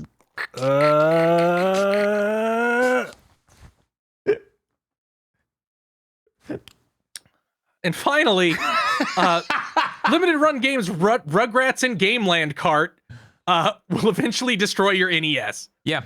Recall announced. I would like to also seems explain why. Yes. Sure, go ahead. Wait. Why or how? No, why? Also the Ooh. P.O. Pow cart. I don't know what that game is. So the deal with this is the NES, I believe, is 5 volts, and the cartridges are 3.3 volts. This used to be a thing in the flash cart market where people were using. Yes, this is that identical problem to what was happening all those many years ago. So it having to deal with the stresses of it not being regulated to the correct voltage level literally will slowly damage it and your NES. Thank you, Limited Run Game, you fucking assholes. Incredible. The flashcard people solved this a long time ago.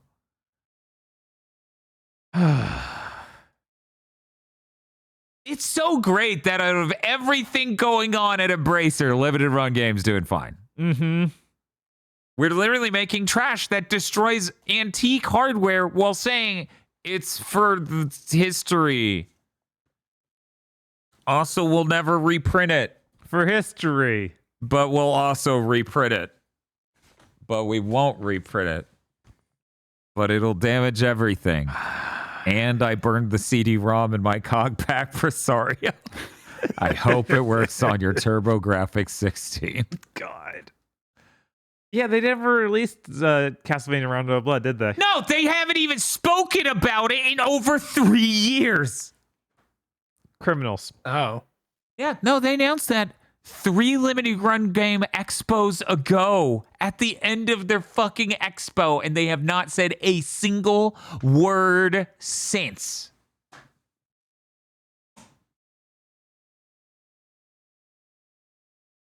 They didn't figure out how to run the CD burner yet. Yeah. That's what I wonder if that Doom cart they announced will have this issue. What's it for? SNES. Yeah, probably. Well, Is there even a thing like that with the SNES? I'm Like, trying can to you think even if fuck that's up a in that common way? problem for shit on the SNES. I don't know. It's one of those things where it's like, well, they just had this problem. You'd think that they would think about fixing it before the next one. I but wouldn't think that of them ever. But it's limited run games, so of course you can't assume that. They're just going to keep trying to get away with it, and every time people call them out for getting away with it, they're going to be like, sorry. We'll make that better. So the CEO of Limited Run Games is over like a sewer vent is blowing up the skirt. Oh, oopsie. Yes. I damaged your NES. What the fuck are we doing here? Why did you say oopsie? You should go to prison. I cannot believe this company. Yeah. They suck so much shit. Don't get into collecting shit. Get into experiencing and enjoying shit. If something means a lot to you, sure, whatever, fine. But at a certain point, empowering people like Limited Run Games because you love things from the past is bad. I think the last time I ever remotely, and I very few times bought something from them, let them do that to me, was one of the Castlevania things or the Bloodstain thing, and then I was out. It sucks so much, dude. Yeah. What a bad fucking company. Anyway, that's it for Big Think Dimension this week. As I said, Bob and I, over this weekend and the day after that, we're going to be playing some really great 6th gen action games because, god damn it, they were pretty cool. They were pretty cool. Zone of the Enders 2 is one of my favorite games of all time. And in fact, it used to be the game I would point to say what my favorite game of all time was. And then replaying it, I was like, oh boy, there are like 2 segments of this game I really don't like replaying. Yeah. But that's fine. This time I'm going to ace it, and it's going to be fun. It'll be great. Because I'm streaming it. Left a little bit more. Right a little bit more. Weird that you typed that into chat right now. What does that mean? I guess people will have to show up for that stream to find out. Anyways, please look forward to it. I know I am.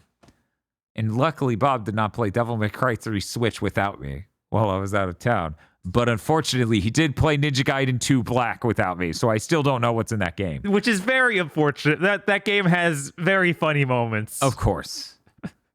But at least I will know what the totality of Ninja Gaiden Black original recipe has in it, because we're going to be going through that. So please be excited for it. Chris, you said you are playing South Park: The Stick of Truth this weekend. Is that correct? Yes, that is correct. Fantastic. Aggro, Yes, sir. what have you done for our viewers lately? So recently, I ordered a young Jersey dairy cow, like a 2-month-old calf, and a shit ton of growth hormone. Okay. I figure I can do that thing where like you pick a cow up and carry it a distance every day, and as it grows, you grow stronger. Yeah. I figure I can knock that whole thing out in a weekend if I just keep juicing it hard enough. That's great. I better see you posting like tape measuring the bicep. Yeah. Like the selfies of that. All weekend long. I want hourly updates. Getting these gains, bro. Anyways, that's going to do it for Big Think Dimension this week. See you all next week. Goodbye.